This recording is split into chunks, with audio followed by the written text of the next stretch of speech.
శుక్లాంబరధరం విష్ణుం శశివర్ణం చతుర్భుజం ప్రసన్నవదనం ధ్యాయేత్ సర్వవిఘ్నోపశాంతయేత్. గురుర్బ్రహ్మా గురుర్విష్ణుః గురుర్దేవో మహేశ్వరః గురుః సాక్షాత్ పరబ్రహ్మ తస్మై శ్రీగురవే నమః. వ్యాసాయ విష్ణురూపాయ వ్యాసరూపాయ విష్ణవే నమో వై బ్రహ్మనిధయే వాసిష్ఠాయ నమో నమః. కూజంతం రామ రామేతి మధురం మధురాక్షరం ఆరుహ్య కవితాశాఖాం వందే వాల్మీకికోకిలం. శ్రుతిస్మృతిపురాణానాం ఆలయం కరుణాలయం నమామి భగవత్పాదశంకరం లోకశంకరం. వాగర్ధావివ సంపృక్తౌ వాగర్ధప్రతిపత్తయే జగతః పితరౌ వందే పార్వతీపరమేశ్వరౌ. సూక్తిం సమగ్రయతున స్వయమేవ లక్ష్మీః శ్రీరంగరాజమహిషీమధురైః కటాక్షైః. వైదగ్ధ్యవర్ణగుణగుంభనగౌరవైర్యాం కండూలకర్ణకుహరాः కవయోధయంతి. హైమోర్ధ్వపుండ్రమజహన్మకుటం సునాసం మందస్మితం మకరకుండలచారుగండం బింబాధరం బహుళదీర్ఘకృపాకటాక్షం. శ్రీవేంకటేశముఖమాత్మని సన్నిధత్తాం. విమలపటీ కమలకుటీ పుస్తకరుద్రాక్షశస్తహస్తపుటీ కామాక్షీ పక్ష్మలాక్షీ కలిత విపంచీ విభాసి వైరించీ. మనోజవం మరుతతుల్యవేగం జితేంద్రియం బుద్ధిమతాం వరిష్టం వాతాత్మజం వనరయూథముఖ్యం శ్రీరామదూతం శిరసా నమామి. ఆపదామపహర్తారం దాతారం సర్వసంపదాం లోకాభిరామం శ్రీరామం భూయో భూయో నమామ్యహం. నారాయణం నమస్కృత్య నరం చైవ నరోత్తమం దేవీం సరస్వతీం వ్యాసం తతో జయముదీరయేత్. హరి ఓం. పరమేశ్వర స్వరూపైన సభకి నమస్కారం.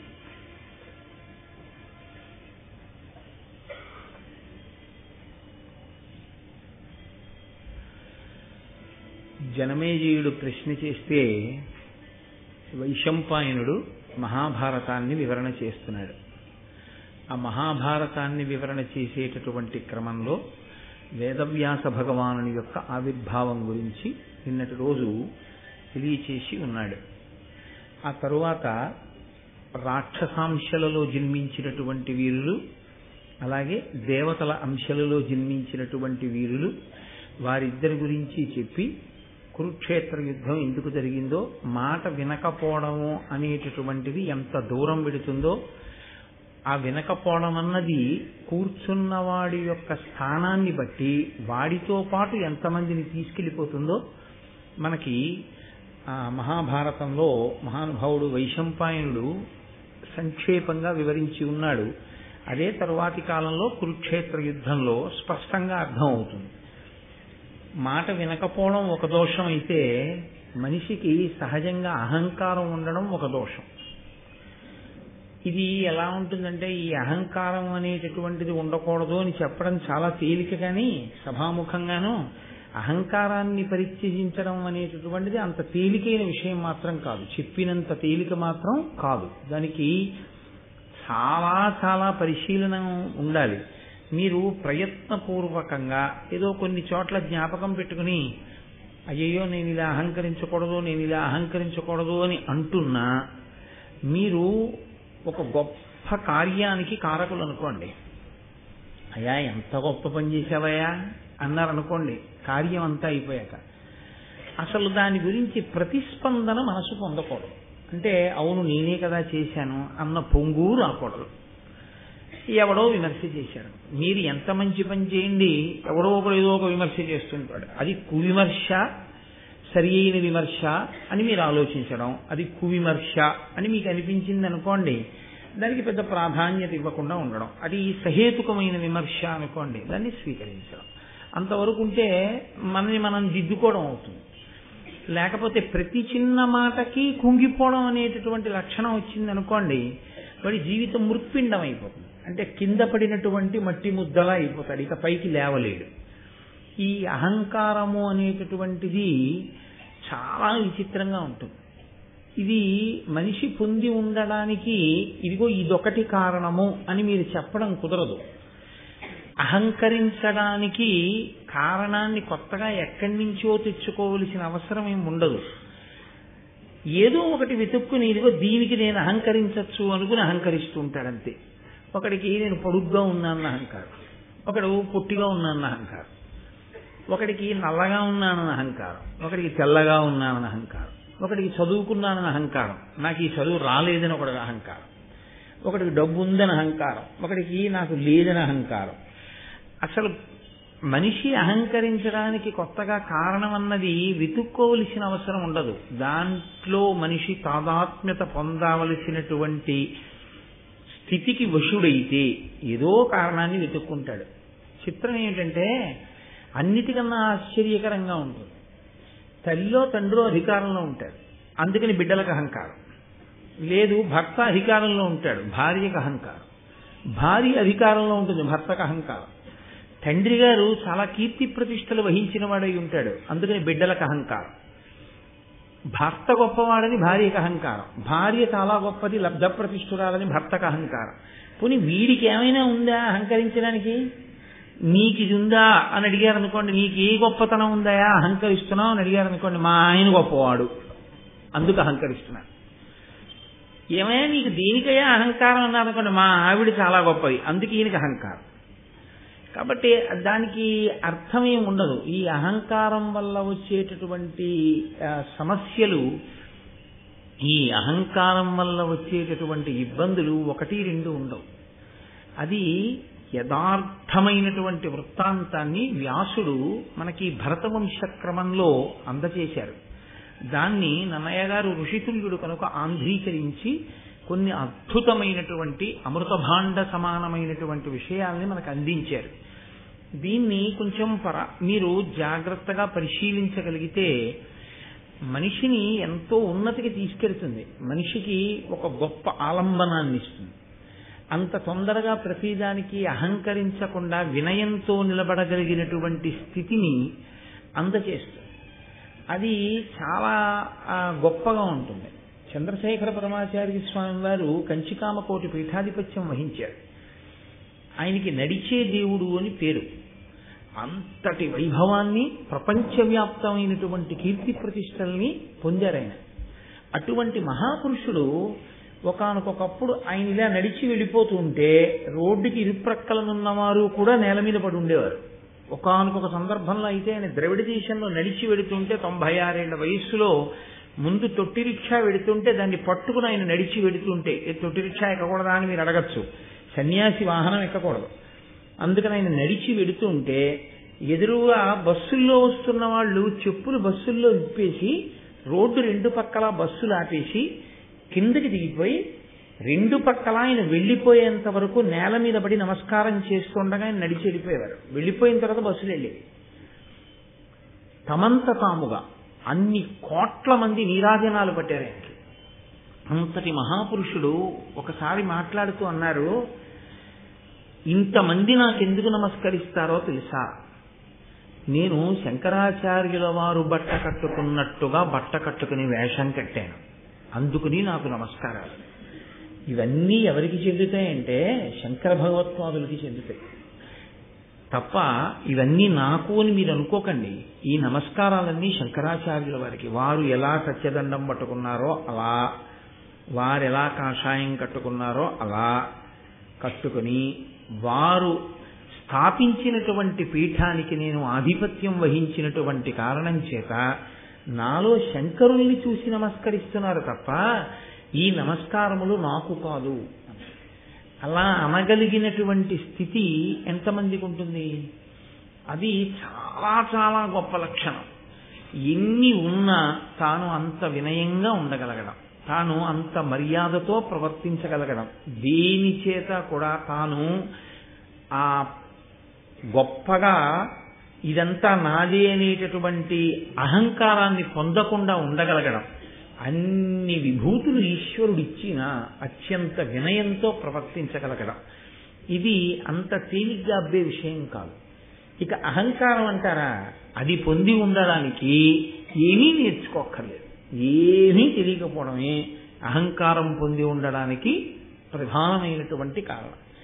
అన్నీ తెలిసి నాకు అణిగిమడిగి పడుంటుంది, ఏమీ నాకు ఎగిరిగిరి పడుతుంది అని మనకి తెలుగులో ఒక సామెత. అలా చాలా అద్భుతమైనటువంటి గాథ. నిజంగా మనుష్యుడిగా పుట్టినటువంటి ప్రతి వాడు మహాభారతంలో చదివి తెలుసుకుని అనుష్ఠానంలోకి తెచ్చుకోవడానికి ఆదర్శంగా తీసుకోవలసినటువంటి గాథ. అన్ని ధర్మ సూక్ష్మములతో కూడుకున్నటువంటి గాథ. ఆద్యంతము అంత గొప్పగా ఆవిష్కరించారు మహానుభావుడు నన్నయ్య గారు. మీరు ఆ కథాక్రమాన్ని పరిశీలనం చేదురు గాని, నేను నిన్నను ఆ కథ ప్రారంభం చేసి ఉన్నాను. బృహస్పతి కుమారుడు కచుడు, శుక్రాచార్యుల వారి కుమార్తె దేవయాని. శుక్రాచార్యుల వారు రాక్షసరాజైనటువంటి వృషపర్వుడికి మంత్రి. బృహస్పతి కుమారుడైనటువంటి కచుణ్ణి దేవతలందరూ ప్రార్థన చేశారు, నువ్వు త్రికరణ శుద్ధిగా గురువుని సేవించు. గురువు దగ్గర మాయోపాయంతో విద్య నేర్చుకోమని పంపించడం కొన్ని కోట్ల జన్మలు నశించిపోని పంపించడం. మాయోపాయంతో గురువు దగ్గర విద్య నేర్చుకోకూడదు. కాబట్టి గురు శుశ్రూష చేసి నేర్చుకో. ప్రధానంగా శుక్రాచార్యుల వారి దగ్గర ఏం తెలుసుకోవాలంటే మృత సంజీవని విద్య తెలుసుకో. ఆయన దగ్గర ఆ విద్య ఉన్న కారణం చేత చనిపోయిన వాళ్ళని బ్రతికిస్తున్నాడు శుక్రుడు. మనకి అలా బ్రతికించగలిగినటువంటి ఆ మంత్రశక్తి లేదు. ఆ కారణం చేత రాక్షసుల చేతిలో మడిసిపోయిన దేవతలు మళ్లీ ప్రాణం పొందే అవకాశం కలగట్లేదు. కాబట్టి గురువుని సేవించి నువ్వు ఆ విద్య నేర్చుకో. ఆయన వెళ్ళి అదే చెప్పాడు, నేను బృహస్పతి కుమారుణ్ణనే చెప్పాడు. అంతే గౌరవించాడు శుక్రాచార్యుల వారు. ఆదరించాడు, దగ్గర కూర్చోబెట్టుకున్నాడు, చదువు నేర్పుతున్నాడు. ఇక్కడ విచిత్రం ఒకటి ఉంది. ఇంత చదువుకున్నవాడైనా, ఇంత తపోనిష్ఠాగరిష్ఠుడైనా, అటువంటి మృత సంజీవిని విద్యని వశం చేసుకున్నవాడైనా, ఇంత ప్రతిష్ట పొందినవాడైనా, దేవగురువు బృహస్పతి ఎటువంటి వాడో తాను అటువంటి వాడైనా, శుక్రాచార్యుల వారికి అధిగమించలేని బలహీనత ఒకటి ఉంది. ఏమిటా బలహీనత అంటే ఆయనకు ఒక్కతే కూతురు దేవయాని. ఆయన ఆ దేవయాని మనసు గాయపడడాన్ని కించిత్ ఇష్టపడడు. దేవయాని ప్రీతి చెందితే శుక్రాచార్యుల వారు చాలా రెట్లు ప్రీతి చెందుతాడు. దేవయాని ప్రీతి పొందకపోతే శుక్రాచార్యుల వారు ప్రీతి పొందారు. కాబట్టి ఇప్పుడు శుక్రాచార్యుల వారి దగ్గర మృత సంజీవని పొందాలంటే దేవయాని ప్రీతి కూడా పొందాలి. అయితే ఇక్కడ ఒక ధర్మ సూక్ష్మాన్ని మీరు గమనించవలసి ఉంటుంది. అలాగే ప్రవర్తించాడు కచుడు. అలాగే ప్రవర్తించాడు అన్నప్పుడు కచుడు బ్రహ్మచారి, దేవయాని కన్య. ఆయన ఆమెని అంతగా సేవిస్తే, అంతగా దగ్గరైతే, వాళ్ళిద్దరి మధ్య ఏర్పడేటటువంటి ఆ అనురాగము, ఆ ఇద్దరి మధ్య ఏర్పడేటటువంటి ప్రేమ చివరికి ఏ స్థితిని పొందాలి అన్న విషయంలో ఎవరికి ఉండేటటువంటి నియమాల చేత వాళ్ళు సంస్కారాన్ని పొంది ఉంటారు. యువతలి వారు అవతల వారిని ఏ కారణం చేత అలా చూస్తున్నారు అన్నదాన్ని బట్టి దగ్గరగా ఉన్నా హృదయములు పవిత్రంగా ఉంటాయి. అలా చూడడం చేత కాకుండా చూడడంలో దోషం ఏదైనా ఉంటే ఇవి వేరు పరిణామాలకి దారితీస్తాయి. అదే జరిగింది ఈ కథలో. అది ఎందుకు వచ్చిందో వివరణ చేస్తున్నారు మనకి నన్నయ్య గారు. కచుడు బాగా బృహస్పతిని, బాగా శుక్రాచార్యుల వారిని, దేవయానిని సేవించినటువంటి కారణం చేత చాలా ప్రీతి పొందుతున్నాడు శుక్రాచార్యుల వారు ప్రతిరోజు. ఈయన ప్రీతి ఎక్కువైపోతే ఏదో ఒక రోజున మృత సంజీవిని విద్యని ఉపదేశం చేసేస్తాడు గురువుగారు. గురువుగారిని మీరు ఉపదేశం చెయ్యొద్దు అని అడ్డుపట్టగలిగిన వాడు ఉండడుగా, కాబట్టి ఇచ్చేస్తాడు ఆ విద్యని. కాబట్టి ఇవ్వకుండా చెయ్యాలి అంటే గురువుగారు లేకుండా చేస్తే వీళ్ళకే ప్రయోజనం ఉండదు. మళ్ళీ మృత సంజీవిని విద్య ఉండదు, ఆ విద్య గురువుగారితో ఉంది. కాబట్టి గురువుగారు వాళ్ళకి కావాలి. ఉండకూడని వాడెవరు? దేవతల నుంచి వచ్చిన వాడు కచుడు. కాబట్టి ఈ కచుడు లేకుండా చేద్దాం. కచుడు లేకుండా చేయాలంటే ఏం చేయాలి? కచుడిని చంపేయడమే. బ్రహ్మచర్యాశ్రమంలో ఉన్నటువంటి వాడికి కొన్ని విహితములు ఉంటాయి, కొన్ని కర్తవ్యములు ఉంటాయి. ఎప్పుడైనా గురుపత్ని పిలిచి నాయన భిక్షాన్నం తీసుకురా అందనుకోండి, వెళ్ళి భిక్షాన్నం తీసుకొస్తాడు. గురువుగారు పిలిచి సమిధలు పట్టుకురా అంటే సమిధలు పట్టుకొస్తాడు. వెళ్ళి కాసిన పువ్వులు, పళ్ళు, తేనె పట్టుకురా, వెళ్ళి పట్టుకొస్తాడు. లేదు ఏదో ఈ ధేనువులను, ఆవులను మేపు అంటే ఆవుల్ని తీసుకెళ్లి మేపుతూ ఉంటాడు. అలాగే కచుడు ఒక రోజున ఆవుల్ని తీసుకుని వెళ్ళాడు. వెళ్ళి ఆ ఆవుల్ని మేపుతున్నాడు. మీరు ఒక విషయాన్ని గమనించవలసి ఉంటుంది. ఈశ్వరుడు అన్నవాడొకడు ఇప్పుడు ఉంటుంటాడు. నిన్ననే మీతో నేను మనవి చేశా, పరదేవత ఉంటుంది. కదలిక అన్నది మీరు ఎప్పుడు చెప్పినా అది పరదేవతానుగ్రహము అని మీరు గుర్తుపెట్టుకోవాలి. కదలికలన్నీ ఆగిపోయినటువంటి స్థితిలో అంతర్ముఖుడై సమాధి యందు శివుడితో రమిస్తూ తాను శివుడుగా నిలబడిపోయిన స్థితిలో శివుడు తప్ప మిగిలిన కదలికలు ఎప్పుడు ఉన్నా అదంతా పరదేవతానుగ్రహమే. ఆ పరదేవతానుగ్రహము లోపించిందో కదలిక ఇంకొకలా మారిపోతుంది. కదలిక ఇంకొకలా మారిన ఉత్తర క్షణంలో పతనం ప్రారంభమైపోతుంది. అమ్మవారి అనుగ్రహం లేదు, ఒక్క కదలిక పాడి చేస్తుంది ఆవిడ. ఏదో ఒక కదలిక తేడా వస్తుంది అంతే. అది జీవితాన్ని కాదు, కడుపున పుట్టిన బిడ్డల్ని కూడా పాడు చేసేస్తుంది. పరదేవత అనుగ్రహం ఉంది. మీ కదలికలో దోషం వస్తుంటే ఆవిడ దిద్దుతుంది. ఆవిడ దిద్దడానికైనా, అందుకే ఆవిడ పంచతన్మాత్రశాయక. ఆవిడ వీడిలా ఇంద్రియ లౌల్యానికి గురి కాని అని విడిచిపెట్టినా ఒక్కటే కారణం, అవతల వ్యక్తి యొక్క ధర్మనిష్ట, అవతల వ్యక్తి యొక్క భక్తి, ఈ రెండిటినీ ప్రాతిపదికగా తీసుకుంటాడు. ఇప్పుడు ఆయన అదృష్టం చూడండి, ఆయన సమిధలు తీసుకురావడానికి వెళ్ళి ఉంటే దారి తప్పాడనుకుంటారు. ఆయన ఆవుల్ని కాస్తూ వెళ్ళాడు. ఆవులకు లక్షణం ఉంటుంది, తీసుకెళ్లినటువంటి వాడు ఎక్కడికో వెళ్ళిపోయినా ఆవులు తిరిగి ఇంటికి వచ్చేస్తాయి. వాటికి అదొక లక్షణం ఉంటుంది. నిన్నను శృంగగిరి పీఠాన్ని నిర్వహణ చేసేటటువంటి హరిప్రసాద్ గారు మన దగ్గరికి వచ్చారు. వారి ఇంట్లో ఇప్పుడు ఆవులు ఉంటాయి. వారి అన్ని వ్యాపార ప్రాంగణముల యందు ఆవులు ఉంటాయి. ఆయన తన ఇంట్లో ఉన్న ఆవుని ఏదో అది కొంచెం చూడుతో ఉంది కదా అని చెప్పి దానికి బాగా రక్షణగా ఉంటుంది అని దగ్గరగా ఒక 50 కిలోమీటర్ల దూరం అవతల ఎక్కడో ఇంకొక ఊళ్ళో తన ఫ్యాక్టరీ ప్రిమిసిస్ లోకి పంపించారు ఒక ఆవుని. చాలా జాగ్రత్తగా పంపించి ఆయన రాత్రి పడుకుని నిద్రపోయారు. తెల్లవారేటప్పటికదా అంబారావం చేస్తూ గేటు ముందు నించునుంది. ఆ 50 కిలోమీటర్ల దూరం అది ఎన్నడూ వెళ్ళి ఎరగదు. ఎన్ని మలుపులో ఉండి ఇంకొక ఊరు అది వచ్చేసింది అంతే. ఎలా వచ్చేసింది రాత్రికి రాత్రి అంటే ఆవులకి ఆ లక్షణం ఉంటుంది, అవి యజమాని దగ్గరికి వచ్చేస్తాయి. అవి అంత కష్టపడి వచ్చేస్తాయి. కాబట్టి కచుడు రాకపోవచ్చు, కానీ ఆవులు వస్తాయి ఇంటికి.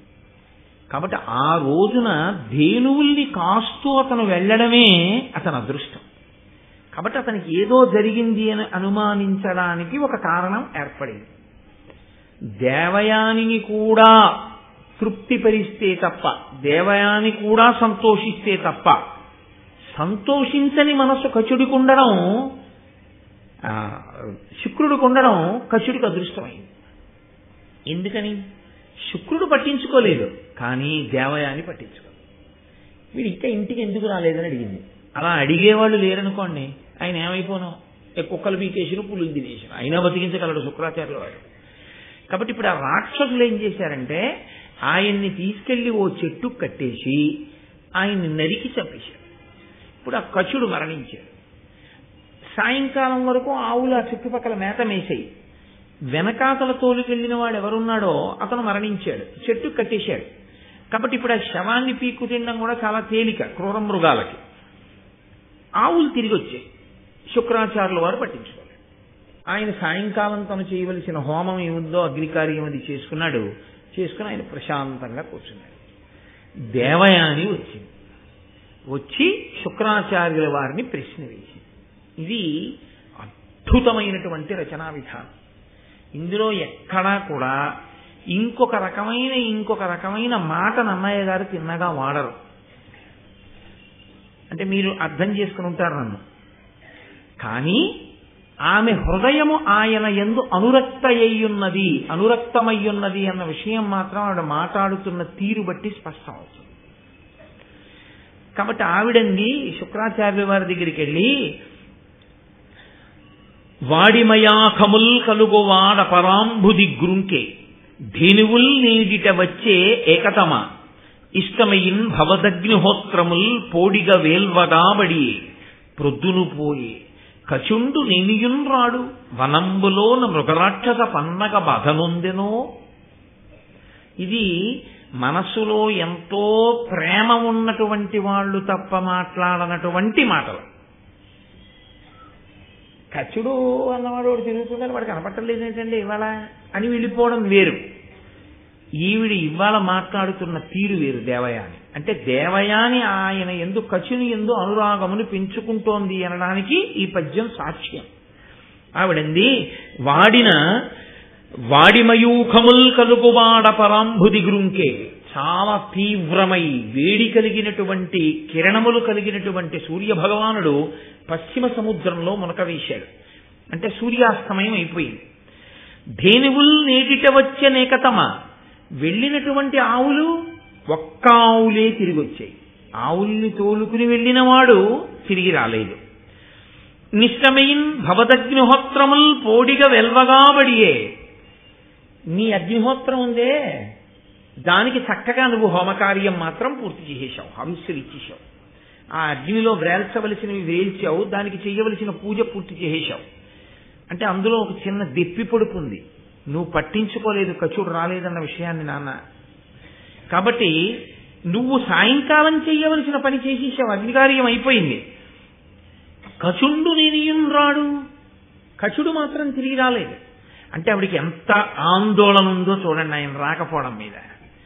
కచుండు నేనియున్ రాడు వనంబులోన మృగరాక్షస పన్నగ బాధనుందెనో, వనంలో అరణ్యంలో మృగముల వలన కాని రాక్షసుల వలన కాని పాముల వలన కాని ఏమైనా బాధ పొందాడో ఏమో. కాబట్టి నాన్నగారు కచుడు రాలేదు, నాకు చాలా ఆందోళనగా ఉంది అన్నాడు.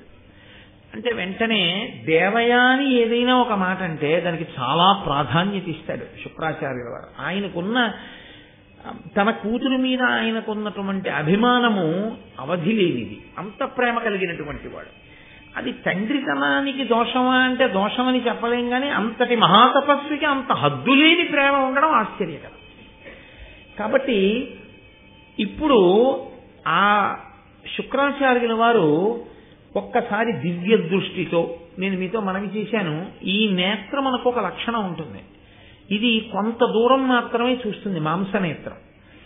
అంతకన్నా దూరం చూడగలిగినవి కొన్ని ఉంటాయి.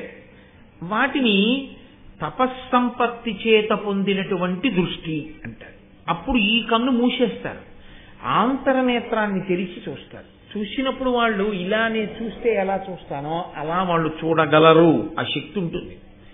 అలా ఉంటాయా అండి? నీకు లేదని ఎవడికో లేదని నువ్వు అనకూడదు. నువ్వు చేయలేదుగా అలా తపస్సు, నువ్వు అలా చేసి ఉంటే నీకు వచ్చి ఉండేది. నువ్వు చెయ్యకుండా అన్నం తింటే ఆకలి తీరుతుందా అండి అని నువ్వు అన్నం తిననప్పుడు అడుగుంటావు. నువ్వు ఇప్పుడు తిన్నావు కాబట్టి నువ్వు ఇప్పుడు అలా అడగవు. నువ్వు ఓసారి అంత గొప్ప తపస్సు నువ్వు చేసి ఉంటే ఈ ప్రశ్నను వెయ్యవు. ఈ ప్రశ్న వెయ్యకుండా అది మూఢనమ్మకం అనడం నీ అజ్ఞానానికి పరాకాష్ఠ. కాబట్టి ఇప్పుడు ఆయన లోదృష్టితో ఆంతరదృష్టితో ఒక్కసారి లోకం అంతా చూశాడు. ఎక్కడున్నాడు కచుడు? ప్రధానంగా అరణ్యమే కదండి, ఆ ధేనువుల్ని తీసుకెళ్ళింది, కనపడలేదు. ఏమిటా అని బాగా పరిశీలనంగా చూస్తే ఓ చెట్టుకి కట్టబడినటువంటి శవం కనపడింది. ఆయన అన్నాడు, చంపేశారమ్మా, రాక్షసులు కచుడిని చంపేశారు అసూయ చేత. అదిగో ఆ చెట్టు దగ్గర ఉందమ్మా శవం అన్నాడు. వెంటనే దేవయాని చాలా బాధపడిపోయింది. అలా కాదు నాన్నగారు, బ్రతికించాలని. ఆయన తన విద్యని స్మరించాడు, మృత సంజీవని స్మరించి. అంటే ఎంత చెప్పు చేతలలో ఉంటాయో చూడండి ఆ శక్తులు. ఒకసారి వశం అయిపోతే అది పెద్ద విశేషం కాదండి. ఒక కుక్క వశం అయితే మీరు బంతి అలా విసిరి పట్టరా అంటే పట్టుకొస్తుంది వెళ్ళి.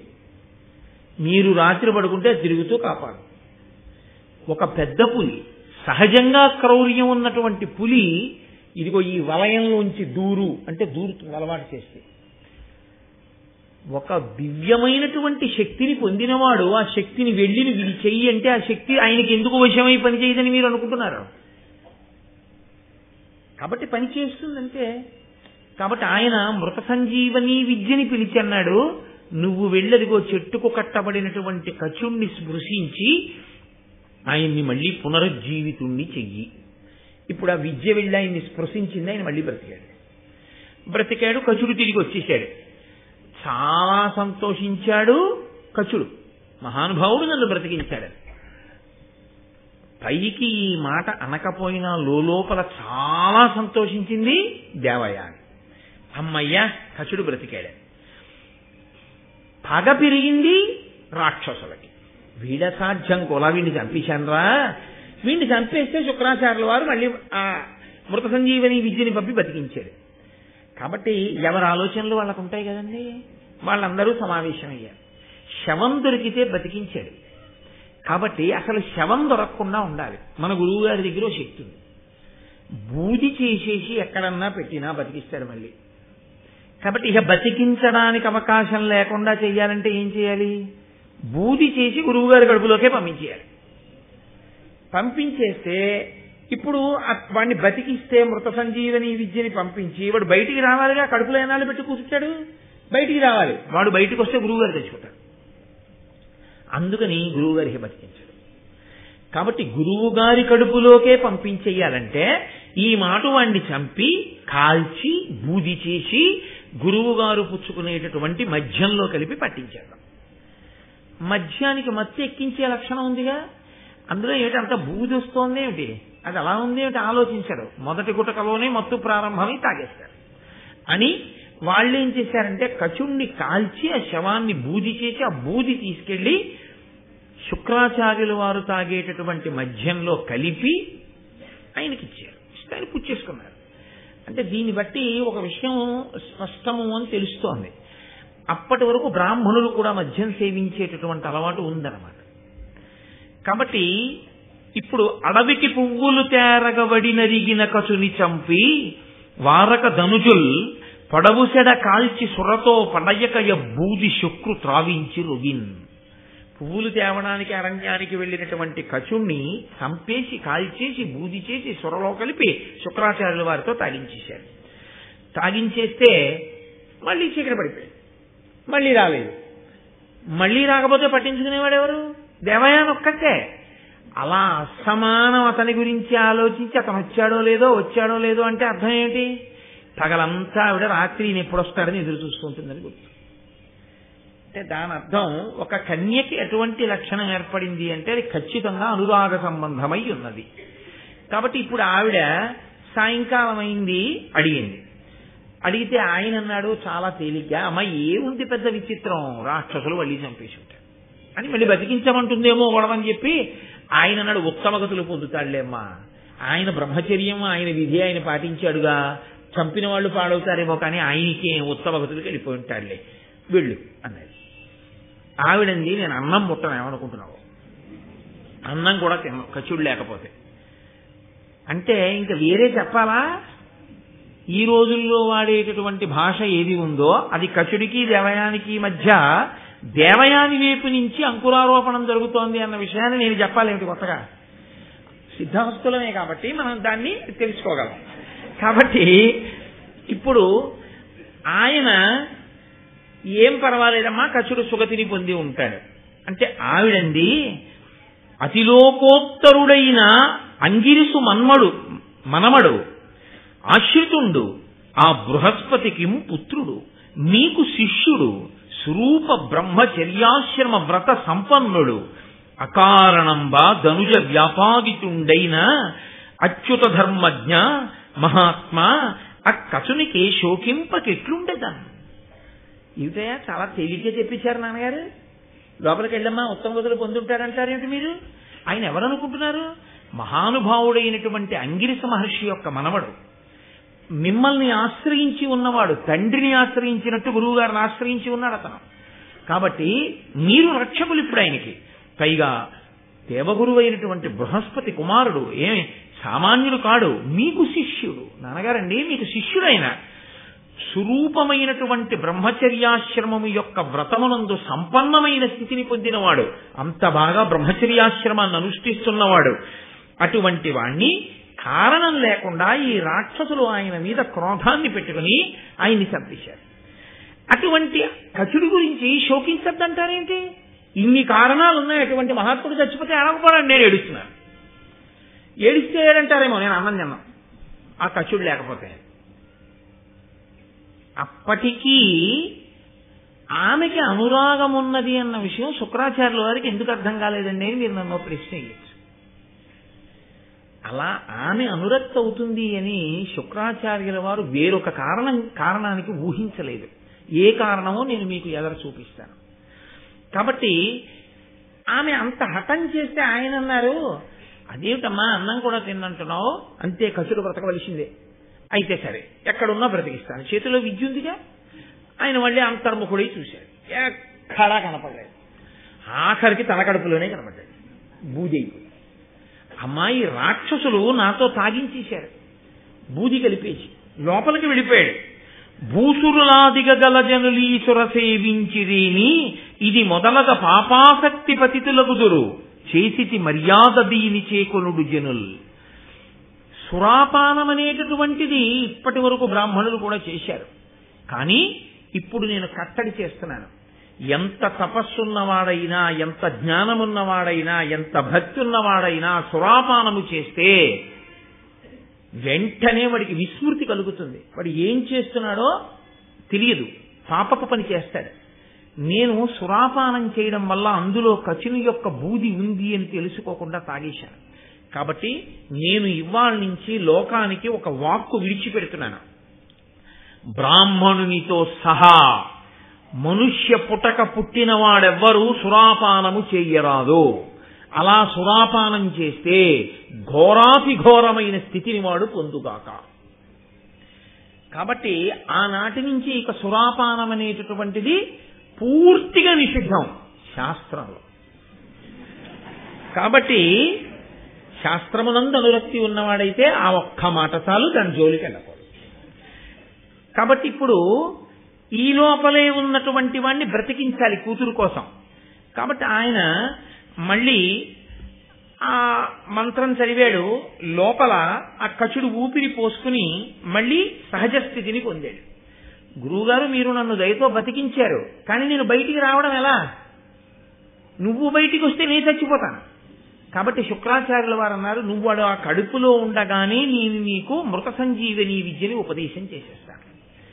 నువ్వు మృత సంజీవని విద్యని పొంది నువ్వు బయటికి రా, నేను మరణిస్తాను. నువ్వు మృత సంజీవని విద్యతో నన్ను బ్రతికించు. ఇక్కడ మీరు ఒక్క విషయాన్ని గమనించండి. కచుని మనస్సులో అన్యమైన ఆలోచన ఏదైనా ఉంటే మృత సంజీవని విద్య ఉపదేశం పుచ్చేసుకుని గురువుగారి కడుపులోంచి బయటకు వచ్చి తన దారిని తాను వెళ్ళిపోతే కచుడికి తప్ప మృత సంజీవని విద్య తెలుసున్నవాడు రాక్షసులకి లేడి. 2, అమ్మా నేను చనిపోయిన తరువాత వీడు పైకొచ్చి నాకు మళ్లీ మృత సంజీవని విద్యతో బతికిస్తాడో బతికించడో అనుమానం. అందుకని నేను ఎలా ఉపదేశం చేస్తానమ్మా అని శుక్రాచార్యుల వారు అడగచ్చు. శిష్యుడి మీద నమ్మకం అంటే గురువు గారికి ఉండే నమ్మకం అటువంటిది. ఆ మాట కనీసం మనసులో సంకల్పంగా కూడా శుక్రాచార్యుల వారికి రాలేదు. త్రికరణ శుద్ధి కలిగినటువంటి శిష్యుడంటే గురువు గారిని అలా మోసం చేద్దామన్న ఆలోచన శిష్యుడికి రాలేదు. కాబట్టి ఇప్పుడు గురువులో కానీ శిష్యుడిలో కానీ దోషం ఏమైనా ఉందా? వాళ్ళిద్దరి మధ్య ఉన్నటువంటి అభిమానం, వాళ్ళిద్దరి మధ్య ఉన్న సంబంధం కేవలం గురు శిష్య సంబంధం తప్ప వాళ్ళిద్దరికీ ఇంకొక ఆలోచన లేదు. ఇంకొక ఆలోచన లేదు కాబట్టే ఎప్పుడూ శుక్రాచార్యులు వారు ఏమనుకునేవాడంటే, ఈయన ఈ కచుడు నాకు శిష్యుడు కనుక అతను నాకు కొడుకుతో సమానం. నాకు కొడుకుతో సమానం కనుక దేవయాని నాకు కూతురు, దేవయాని నాకు కూతురు కనుక వాళ్ళిద్దరూ అన్నా చెల్లెళ్ళు అవుతారు. ఒక చెల్లెలుగా అన్నగారి కోసం బెంగబెట్టుకుంటోందనుకున్నాడు తప్ప ఆమె ధర్మాన్ని తప్పి అనురక్తి అవుతోందని శుక్రాచార్యులు వారు ఊహించలేకపోయాడు. అందుకని ఆయనకి అందలేదు ఆ విషయం. ఆయన లోపలంత ధర్మం పట్టుకున్నాడు. కచుడు దేవయాని తన యందు అనురక్తి అవుతోంది అని ఆయన తెలుసుకోలేకపోయాడు. ఎందుకని అంటే ఈయన్ని నేను ఎంత సేవిస్తున్నానో ఆమెనంత సేవిస్తున్నాను. ధార్మిక కోణంలో చూసినప్పుడు గురుపుత్రిక కనుక ఆమె నాకు చెల్లెలవుతుంది. కాబట్టి ఒక అన్నగారి మీద ఎంత ప్రేమ పెంచుకుంటుందో నా మీద అంత ప్రేమ పెంచుకుంది. లోకంలో చూడండి, ఒక్కొక్క చోట తోడ పుట్టినటువంటి అన్నదమ్ముల మీద ఎంత ప్రేమ ఉంటుందో, ఆ కుటుంబంతో సాన్నిహిత్యం పొంది అన్నయ్య అన్నయ్య అని పిలిపించుకున్న వాళ్ళ మీద అంత ప్రేమ ఉంటుంది ఒక్కొక్కసారి. అందుకని నా మీద అంత ప్రేమ పొందిందనుకున్నాడు కచుడు. కాబట్టి ఇప్పుడు కచుని యందు దోషం లేదు, శుక్రుని యందు దోషం లేదు, వాళ్ళిద్దరూ ధర్మానికి కట్టుబడ్డారు. దోషం అంటూ ఉంటే ఎవరి యందు ప్రవేశించింది? ధర్మం తప్పి అనురక్త అవ్వడం అనేటటువంటి దోషం ఒక్క దేవయాని ఎందే పుట్టి. ఇప్పుడు ధర్మవైక్లభ్యం అంటూ ఏదైనా జరిగితే అది దేవయాని వల్లే జరిగింది. ఇది ఒకరు చెప్తే వినే గుణం అయితే బాగుండుండేది. దేవయాని పాత్రలో యథార్థముగా తనంత తానుగా అహంకరించడానికి దేవయానికి అంత గొప్ప లక్షణాలు ఏం లేవు. అంత గొప్పగా చెప్పేసినట్టుగా నన్నయ్య గారు ఏం చెప్పలేదు ఎక్కడ. ఆవిడ ఎప్పుడు చెప్పుకున్నా ఆవిడ అహంకారం అంతా ఏమిటంటే నేను శుక్రాచార్యుల వారి కూతురు కాబట్టి నేను ఆయన యందు అనురక్త అవడమే వాడి జన్మధన్యం.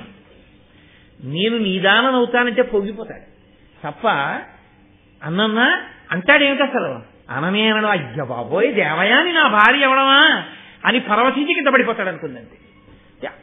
నేను శుక్రాచార్యుల వారి కూతుర్ని అనేటటువంటి లక్షణం చేత ఆవిడ పెంచుకున్న అభిజాత్యమో అహంకారమో అటువంటివి. నేను మీతో మనవి చేసింది అదే ఉపోద్ఘాతంలో. నేను బృహస్పతి కొడుకుని అని కచుడు కూడా అహంకరించవచ్చు, నేను మృత సంజీవని ఉన్నవాణ్ణి అని శుక్రాచార్యుల వారు కూడా అహంకరించవచ్చు. వాళ్ళిద్దరికీ లేదు. వాళ్ళు వాళ్ళ ధర్మంలో వాళ్ళు నిలబడ్డారు. వాళ్ళ మనసుల్లో ఏ విధమైనటువంటి అహంకారాలు లేవు, ఏ విధమైన అన్యభావనలు లేవు. ఉన్న అల్లరంతా ఎక్కడొచ్చింది? దేవయానితోనే వచ్చింది. కాబట్టి ఇప్పుడు తాను పొందాలనుకున్న ప్రధానమైన విద్యని తాను పొందేశాడు, మృత సంజీవనిని. పైగా గురువు గారిని సేవించి ఇతర విద్యలు నేర్చుకున్నాడు. కాబట్టి గురువు గారి దగ్గర సెలవు తీసుకుని అయ్యా నేను వెళ్ళొస్తాను, ఇంకా నేను దేవలోకానికి వెళ్ళి మా తండ్రి గారిని దేవతల్ని సేవిస్తాను.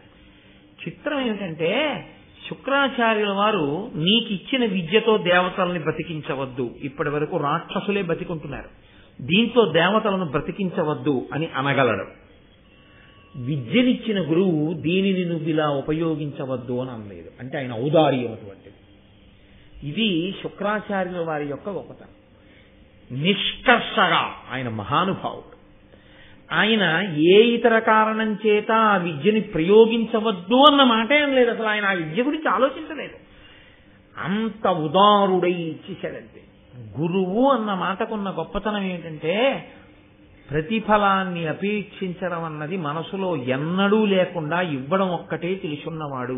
అది ఎక్కడి వరకు? తాను ఎంతో తపస్సు చేసి నేర్చుకున్నటువంటి విద్యల దగ్గర నుంచి, ఉపాసన బలం దగ్గర నుంచి శిష్యుల అభ్యున్నతి కొరకు ధారపోసేస్తాడు తప్ప తనకి ఈ ప్రతిఫలం ఉండాలని కోరుకున్నవాడు గురువు కానే కాడు. ఇలా ఎందుకు చేశారు అని అడిగారనుకోండి, అలా చెయ్యకుండా ఉండలేక.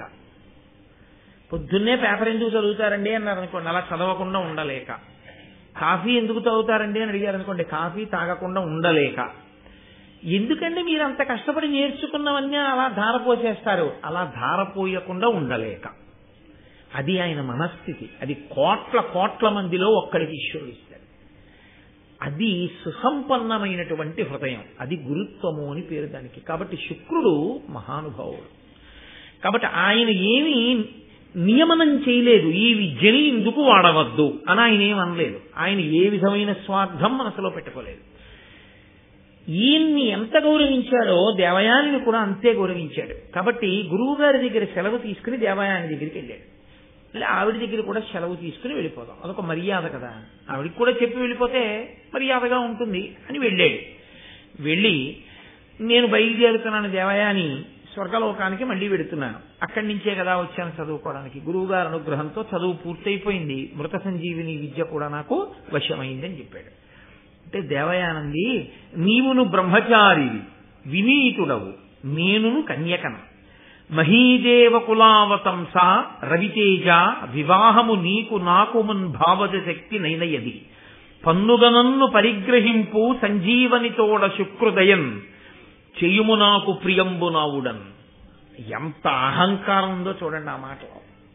ఆవిడంది, నీవును బ్రహ్మచారివి, ఓ కచుడా నీవు బ్రహ్మచారివి, నేనును కన్యకన్, నేను కన్యని. మనిద్దరి మధ్య, ఆవిడ దృష్టిలో వాళ్ళిద్దరి మధ్య ఉన్న అనుబంధం అంతే. ఆయన బ్రహ్మచారి, ఈవిడ కన్యక. ఆయనకి తర్వాత భార్యాస్థానంలోకి ఒక స్త్రీ కావాలి, ఈవిడికి భర్తృస్థానంలోకి ఒక పురుషుడు కావాలి. కాబట్టి నీకు ఒక అవసరం ఉంది, నాకు ఒక అవసరం ఉంది, ఇది గుర్తు చేస్తాం.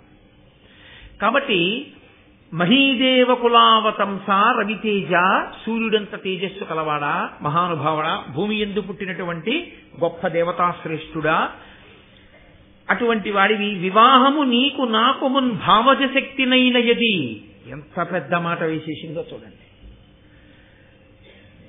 ఇప్పుడు కొత్తగా నన్ను పెళ్లి చేసుకోని నేను నిన్ను అడగట్లేదు. ఎంత అహంకారం! నీకు నాకు పెళ్లి ఎప్పుడూ అయిపోయింది. ఎప్పుడైపోయింది అంటే భావజ శక్తి, అది మనోజ అని కదా. మన్మధుడికి ఉన్న పేర్లలో మనోజుడు, మనస్సు నుండి పుట్టినవాడు అని ఒక పేరు.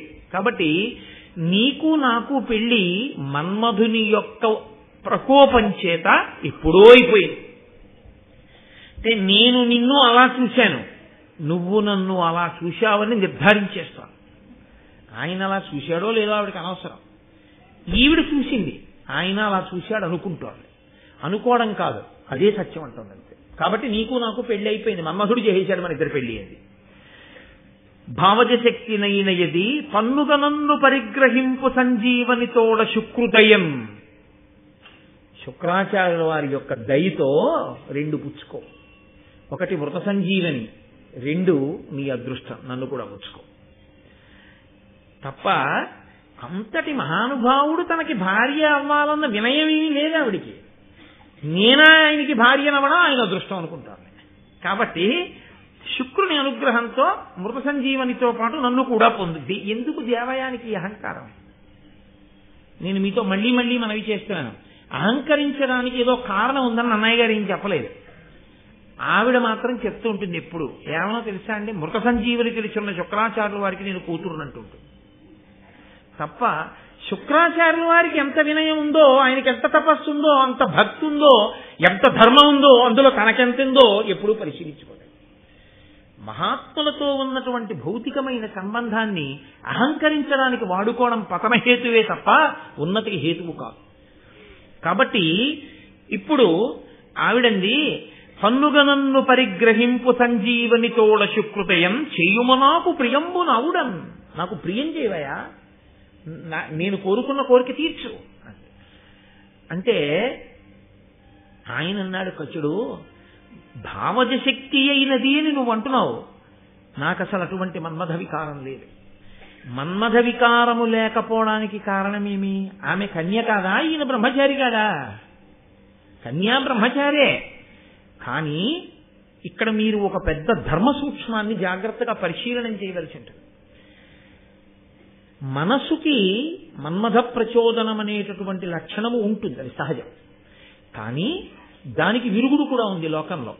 అమ్మా అని మీరు పిలిచారనుకోండి, అమ్మా అని పిలిచినప్పుడు మీ కన్నుల ఎదుట ఉన్నటువంటి స్త్రీలో మీకు కామాక్షి కనపడింది అనుకోండి.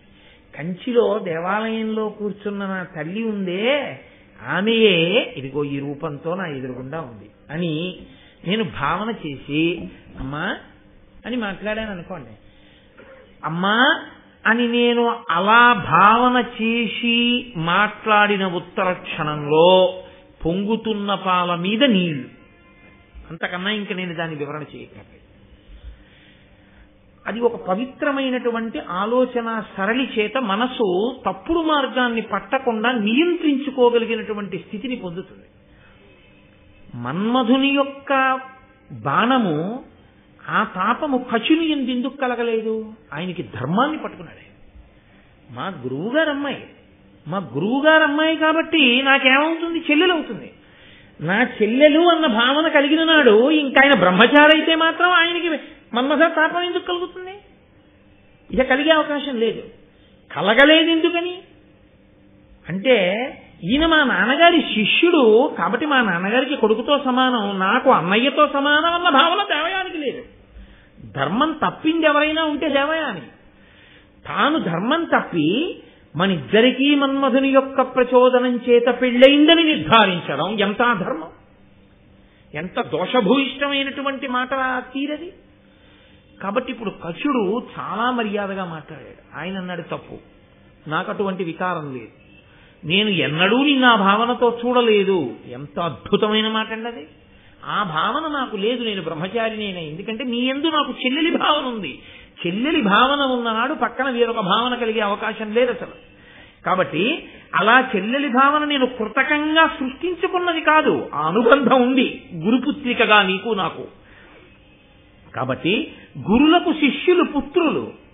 గురువుగారి శిష్యుడు అంటే సంప్రదాయంలో మంత్రోపదేశాన్ని పొందడమో, విద్యని గురువుగారి దగ్గర కూర్చుని నేర్చుకుని సంజీవని మంత్రోపదేశం పొందాడు అంటే ఉపదేశం పొందాడు కాబట్టి సంప్రదాయ శిష్యుడు. సంప్రదాయమునందు శిష్యుడయ్యాడు అంటే ఉత్తర క్షణంలో వారికి వీరికి మధ్య ఉన్న సంబంధం తండ్రి కొడుకుల సంబంధం అవుతుంది ఉపదేశం పొందితే. కాబట్టి ఇప్పుడు గురులకు శిష్యులు పుత్రులు. గురువు గారు శిష్యుల్ని పుత్రులుగానే భావన చేస్తాడు, బిడ్డలుగానే భావన చేస్తాడు తప్ప గురువుకి అంతకన్నా ఇంకొక భావ వికారం ఎన్నడూ ఉండదు. ఆడవారైనా మగవారైనా తన బిడ్డలుగానే భావన చేస్తాడు. కాబట్టి నేను నీ తండ్రికి పుత్రుడు లాంటి వాడిని, పైగా నేను ఉపదేశం పొందాను, మృత సంజీవిని విద్యని పొందాను ఆయన దగ్గర. పరమార్థమలోక ధర్మ పథమిది. ధర్మంలో ఇదే మార్గం అంతే. గురువుగారు తండ్రి, నేను కొడుకు. దీనిని పరికింపక ఈ పలుకులు తరుణి గురుపుత్రి నీకు తగునే పలుకన్. ఓ తరుణి, ఓ గురుపుత్రి, నేనాయనకి శిష్యుణ్ణి కొడుకునైతే నువ్వేమవుతావో నేను చెప్పక్కర్లేదు. నేనాయన కొడుకుని అని ఊహించుకున్న రోజునే నిన్ను నేను ఏ కోణంతో చూశానో నీకు అర్థమై ఉంటుంది. కాబట్టి అలా అనకూడదు, తప్పు. కాబట్టి అమ్మా, నాకు నువ్వు చక్కగా అనుమతిని ప్రసాదించు, నేను స్వర్గలోకానికి వెడుతున్నాను అంటే ఆవిడికి ఎక్కడ లేని కోపం వచ్చి నా మనసుని గాయపరచి వెడుతున్నావు కనుక అసలు ఏ మృత సంజీవని కొరకు నువ్వు ఇక్కడికొచ్చి ఇంత కష్టపడి మా నాన్న శుశ్రూష నాకు సేవలు చేసి దాన్ని పొందావో అది నీకు ఫలించకుండుగాక అని చెప్పించి. ఆయన అన్నాడు, నాకు ఫలించకపోతే ఫలించకపోవచ్చు. ఇచ్చిన తండ్రి గారు అనలేదండి ఈ మాట, ఆయన ఉదారుడు, ఈవిడండి. అంటే ఆయన అన్నాడు, నాకు ఫలించదు, కానీ అసలు ఇది నేను పొందుదామని కాదుగా నేను వచ్చింది, దేవతలు నన్ను అడిగితే వచ్చాను. కాబట్టి ఇప్పుడు నేను ఈ విద్య పట్టుకెళ్ళి దేవతలకు ఉపదేశం చేస్తాను, వాళ్ళకి ఫలిస్తుందిగా. విద్యకి ప్రయోజనం అంటూ ఉందా లేదా? విద్యకి ఉన్న ప్రయోజనాన్ని ఏ కారణానికి ఎవడూ ఆపలేడు. నీ ఇంట ఒక్క మంచి పుస్తకం అంటూ ఉంటే నువ్వు చదవకపోవచ్చు, ఏదో ఒకనాడు నీ కొడుకో నీ కోడలో నీ మనవడో నీ కూతురో నీ అల్లుడో చదువుతాడు. అలా చదివినటువంటి చదువు ఉత్తినే పోతుందని అనుకోవడానికి వీల్లేదు. ఒక మంచి పుస్తకం చదవడం వల్ల దానిలోంచి పొందినటువంటి జ్ఞానము జీవితంలో ఎప్పుడో అప్పుడు అక్కడికి వచ్చి తీరుతుంది, అది మిమ్మల్ని కాపాడి తీరుతుంది. కాబట్టి నా వలన చదువు నిష్ప్రయోజనం కాదు, నేను పట్టుకెళ్ళి ఆ మంత్రాన్ని దేవతలకు ఉపదేశం చేస్తాను. దేవతలు ఎప్పుడైనా యుద్ధంలో రాక్షసులతో దేవతలు మరణిస్తే ఆ దేవతలు ఈ మంత్రాన్ని ప్రయోగించి మిగిలిన దేవతలను బతికించుకుంటారు, నాకొచ్చిన నష్టం లేదు. కానీ ధర్మము తప్పి బతికావు కాబట్టి, ధర్మము తప్పి మాట్లాడావు కాబట్టి నీకెందుకు ఈ బ్రాహ్మణ్యం? బ్రాహ్మణి కదా, బ్రాహ్మణుడి భార్య, బ్రాహ్మణ పుత్రివి నీవు. కాబట్టి నువ్వు ఒక బ్రాహ్మణుణ్ణి వివాహం చేసుకోవాలి. ఇంత ధర్మం లేని దానివి ఇంకొక బ్రాహ్మణుణ్ణి వివాహం చేసుకుంటే మాత్రం ఆయన బ్రాహ్మణ్యం ఏం నిలబెడతావు నువ్వు అనువర్తించి. కాబట్టి నీకెందుకు బ్రాహ్మణుడు భర్తగా, నీకు బ్రాహ్మణుడు భర్త కాకుండుగాక అన్నాడు. లోతైన అవగాహన కశునిదే, అసలు నిజమైన శాతం అదే. శుక్రాచార్యుల వారి ఏకైక కుమార్తె, భర్త బ్రాహ్మణ తేజస్సు కలిగిన వాడు కాడు. కాబట్టి ఆమెకి బ్రాహ్మణుడు వినా ఇంకొకడు దొరకాలి. ఇందులో నేను లోతుపాతులు స్పృశించను, కానీ ఎందుకంటే ఎలాగో వస్తే అక్కడ చెప్పవలసి ఉంటుంది. బ్రాహ్మణ కన్యని బ్రాహ్మణుడు చేసుకోకుండా ఇతరులు చేసుకుంటే అప్పుడు ఏమైంది? తనకన్నా పైన ఉన్నటువంటి స్త్రీని తీసుకోవడం అయింది. దానివల్ల సంతానపరమైనటువంటి దోషములు వచ్చేటటువంటి అవకాశం ఉంటుంది. మీరు ఎదర ఆ విలోమ సంబంధం గురించి వాటి గురించి కూడా ధర్మశాస్త్రం మాట్లాడుతుంది, భారతం. అప్పుడు మీరు దాని గురించి పూర్తిగా పరిశీలన చేసే అవకాశం ఉంటుంది. కాబట్టి ఇప్పుడు ఇది పెద్ద శాపం. బ్రాహ్మణ స్త్రీ అయి ఉండి ఆమెకి బ్రాహ్మణుడు భర్త కాడు. కాబట్టి ఆవిడ జీవితంలో ఆవిడ ఎన్నడూ ఒక బ్రాహ్మణ పుత్రుణ్ణి కనలేదు. శుక్రాచార్యుల వారికి ఉన్నది ఒక్కతే కూతురు, దౌహిత్రుడు బ్రాహ్మణుడు కాకుండా పోతాడు. ఎక్కడి వరకు కట్టి కుడిపింది. ఇప్పుడు ఆవిడ అక్కర్లేనటువంటి చొరవ. అంటే భారతం తగినంత పరిణతి లేకుండా ఈ దేశంలో పుట్టినటువంటి ఆడపిల్లలు అతి చొరవ చూపి అనురక్తలు కావడాన్ని ఎంత ప్రమాదకరమైన విషయమో హెచ్చరిక చేసి చూపించింది. రుక్మిణీదేవంత పరిణతి కలిగితే వేరు, ఆ సందర్భం వేరు. అలా కాకుండా అడుగు తడబడితే ఉత్తరోత్తర తనతో పోదు, తనని కన్నవారితో సహా ఎన్ని ఇబ్బందులు వస్తాయో చూపిస్తోంది భారతం. కాబట్టి ఇప్పుడు ఆయన వెళ్ళిపోయాడు, ఆయనకి ప్రత్యేకంగా ఒక నష్టం వచ్చినట్లు మీకు భారతం వల్ల ఏమీ అనిపించదు. ఎందుకంటే కచుడు వెళ్ళిపోయాడు, హాయిగా ఉపదేశం పట్టుకెడతాడు, ఇంకోళ్ళకి ఇచ్చేస్తాడు, వాళ్ళ వల్ల ఆ మృత సంజీవని ప్రయోజనాన్ని దేవతలు పొందేస్తారు. పాడైపోయింది ఎవరైనా ఉంటే దేవయాని. అయితే ఒకటి, జీవితంలో అహంకారం దెబ్బతింటే అహంకారం పెరుగుతుంది, దానికి ఆ లక్షణం ఉంటుంది. అగ్నిహోత్రం ఇంట్లో రగులుతోంది అనుకోండి, బాగా కరిగిన నెయ్యి, నీళ్ల కుండ రెండూ పక్క పక్కనే ఉన్నాయనుకోండి, నీటి కుండ తెలిసి తెలియని పిల్లవాడికి రెండూ నీళ్లలాగే ఉంటాయి. ఏమి నాన్నగారు ఇది కూడా ద్రవమే కదా, ఇది తీసుకెళ్లి పోసేస్తానని చెప్పి పట్టుకెళ్ళి నెయ్యి పోసేశాడు అనుకోండి, అగ్నిహోత్రంలో ఆరుతుందా? ఇంకా ప్రజ్వరిల్లుతుంది. నీటి కుండతో పట్టుకెళ్ళి నీళ్లు పోసారనుకోండి, నిధనమైపోతుంది. అలా అహంకారాన్ని దెబ్బతిందనుకోండి, అవతల వాళ్ళ అహంకారంతోనే నిలబడ్డ వాళ్ళు అనుకోండి, దానివల్ల పట్టుదలలు పెరిగిపోతాయి, విపరీత పరిణామాలు వస్తాయి తప్ప వాళ్ళు వాళ్ళని మాత్రం సంస్కరించుకోరు. ఎందుకంటే తిన్న దెబ్బ వల్ల మార్పు తెచ్చుకోగలిగితే వేరుగా ఉంటుంది. దాస్యం చేసిన వినత మంచి మార్గంలోకి వచ్చినట్టు. అరే ఈశ్వరుడు ఇంత దెబ్బ కొట్టాడు, మనం ఇప్పటి నుంచైనా జాగ్రత్తగా ఉందాం అనుకుని ఉంటే ఏమో ఈ కథ ఎలా ఉండుండేదు. ఇది కథ ఏం కాదు, యథార్థంగా జరిగిన సందర్భం. కాబట్టి ఇప్పుడు ఆవిడ కొంతకాలం అయిపోయింది. వృషపర్వుని యొక్క కుమార్తె, అంటే వృషపర్వుడు అంటే శుక్రాచార్యుల వారు ఎవరి దగ్గర మంత్రిగా ఉన్నారో ఆ రాక్షసరాజు వృషపర్వుడు. ఆ వృషపర్వుని యొక్క కుమార్తె శర్మిష్ఠ. ఆ శర్మిష్ఠతో కలిసి దేవయాని ఇంకా ఒక 1000 మంది కన్యకామణులతో కలిసి అందరూ కలిసి ఏదో వనంలో ఆడుకుని జలక్రీడలు ఆడదామని వెళ్ళారు. ఏదో వనంలో కాసేపు ఆడుకున్నారు. ఆడుకున్న తర్వాత డస్సిపోయారు. డస్సిపోయిన తర్వాత అందరూ కలిసి జలక్రీడలు ఆడుతున్నారు. ఆ జలక్రీడలు ఆడేటప్పుడు వాళ్ళు విడిచిపెట్టినటువంటి బట్టలన్నీ ఒడ్డును పెట్టుకుని అందులోకి వెళ్ళి స్నానం చేస్తున్నారు. ఎక్కడి నుంచి వచ్చిందో గాలి వచ్చింది. ఎక్కడి నుంచి వచ్చిందో గాలి వచ్చిందంటే ఏమిటో తెలుసా అండి? మీరు ఒక్కటే గుర్తుపెట్టుకోవాలి, కదలిక కాదు గాలి. నేను మీతో మనవి చేయలే, కదలికలన్నీ పరదేవతమని.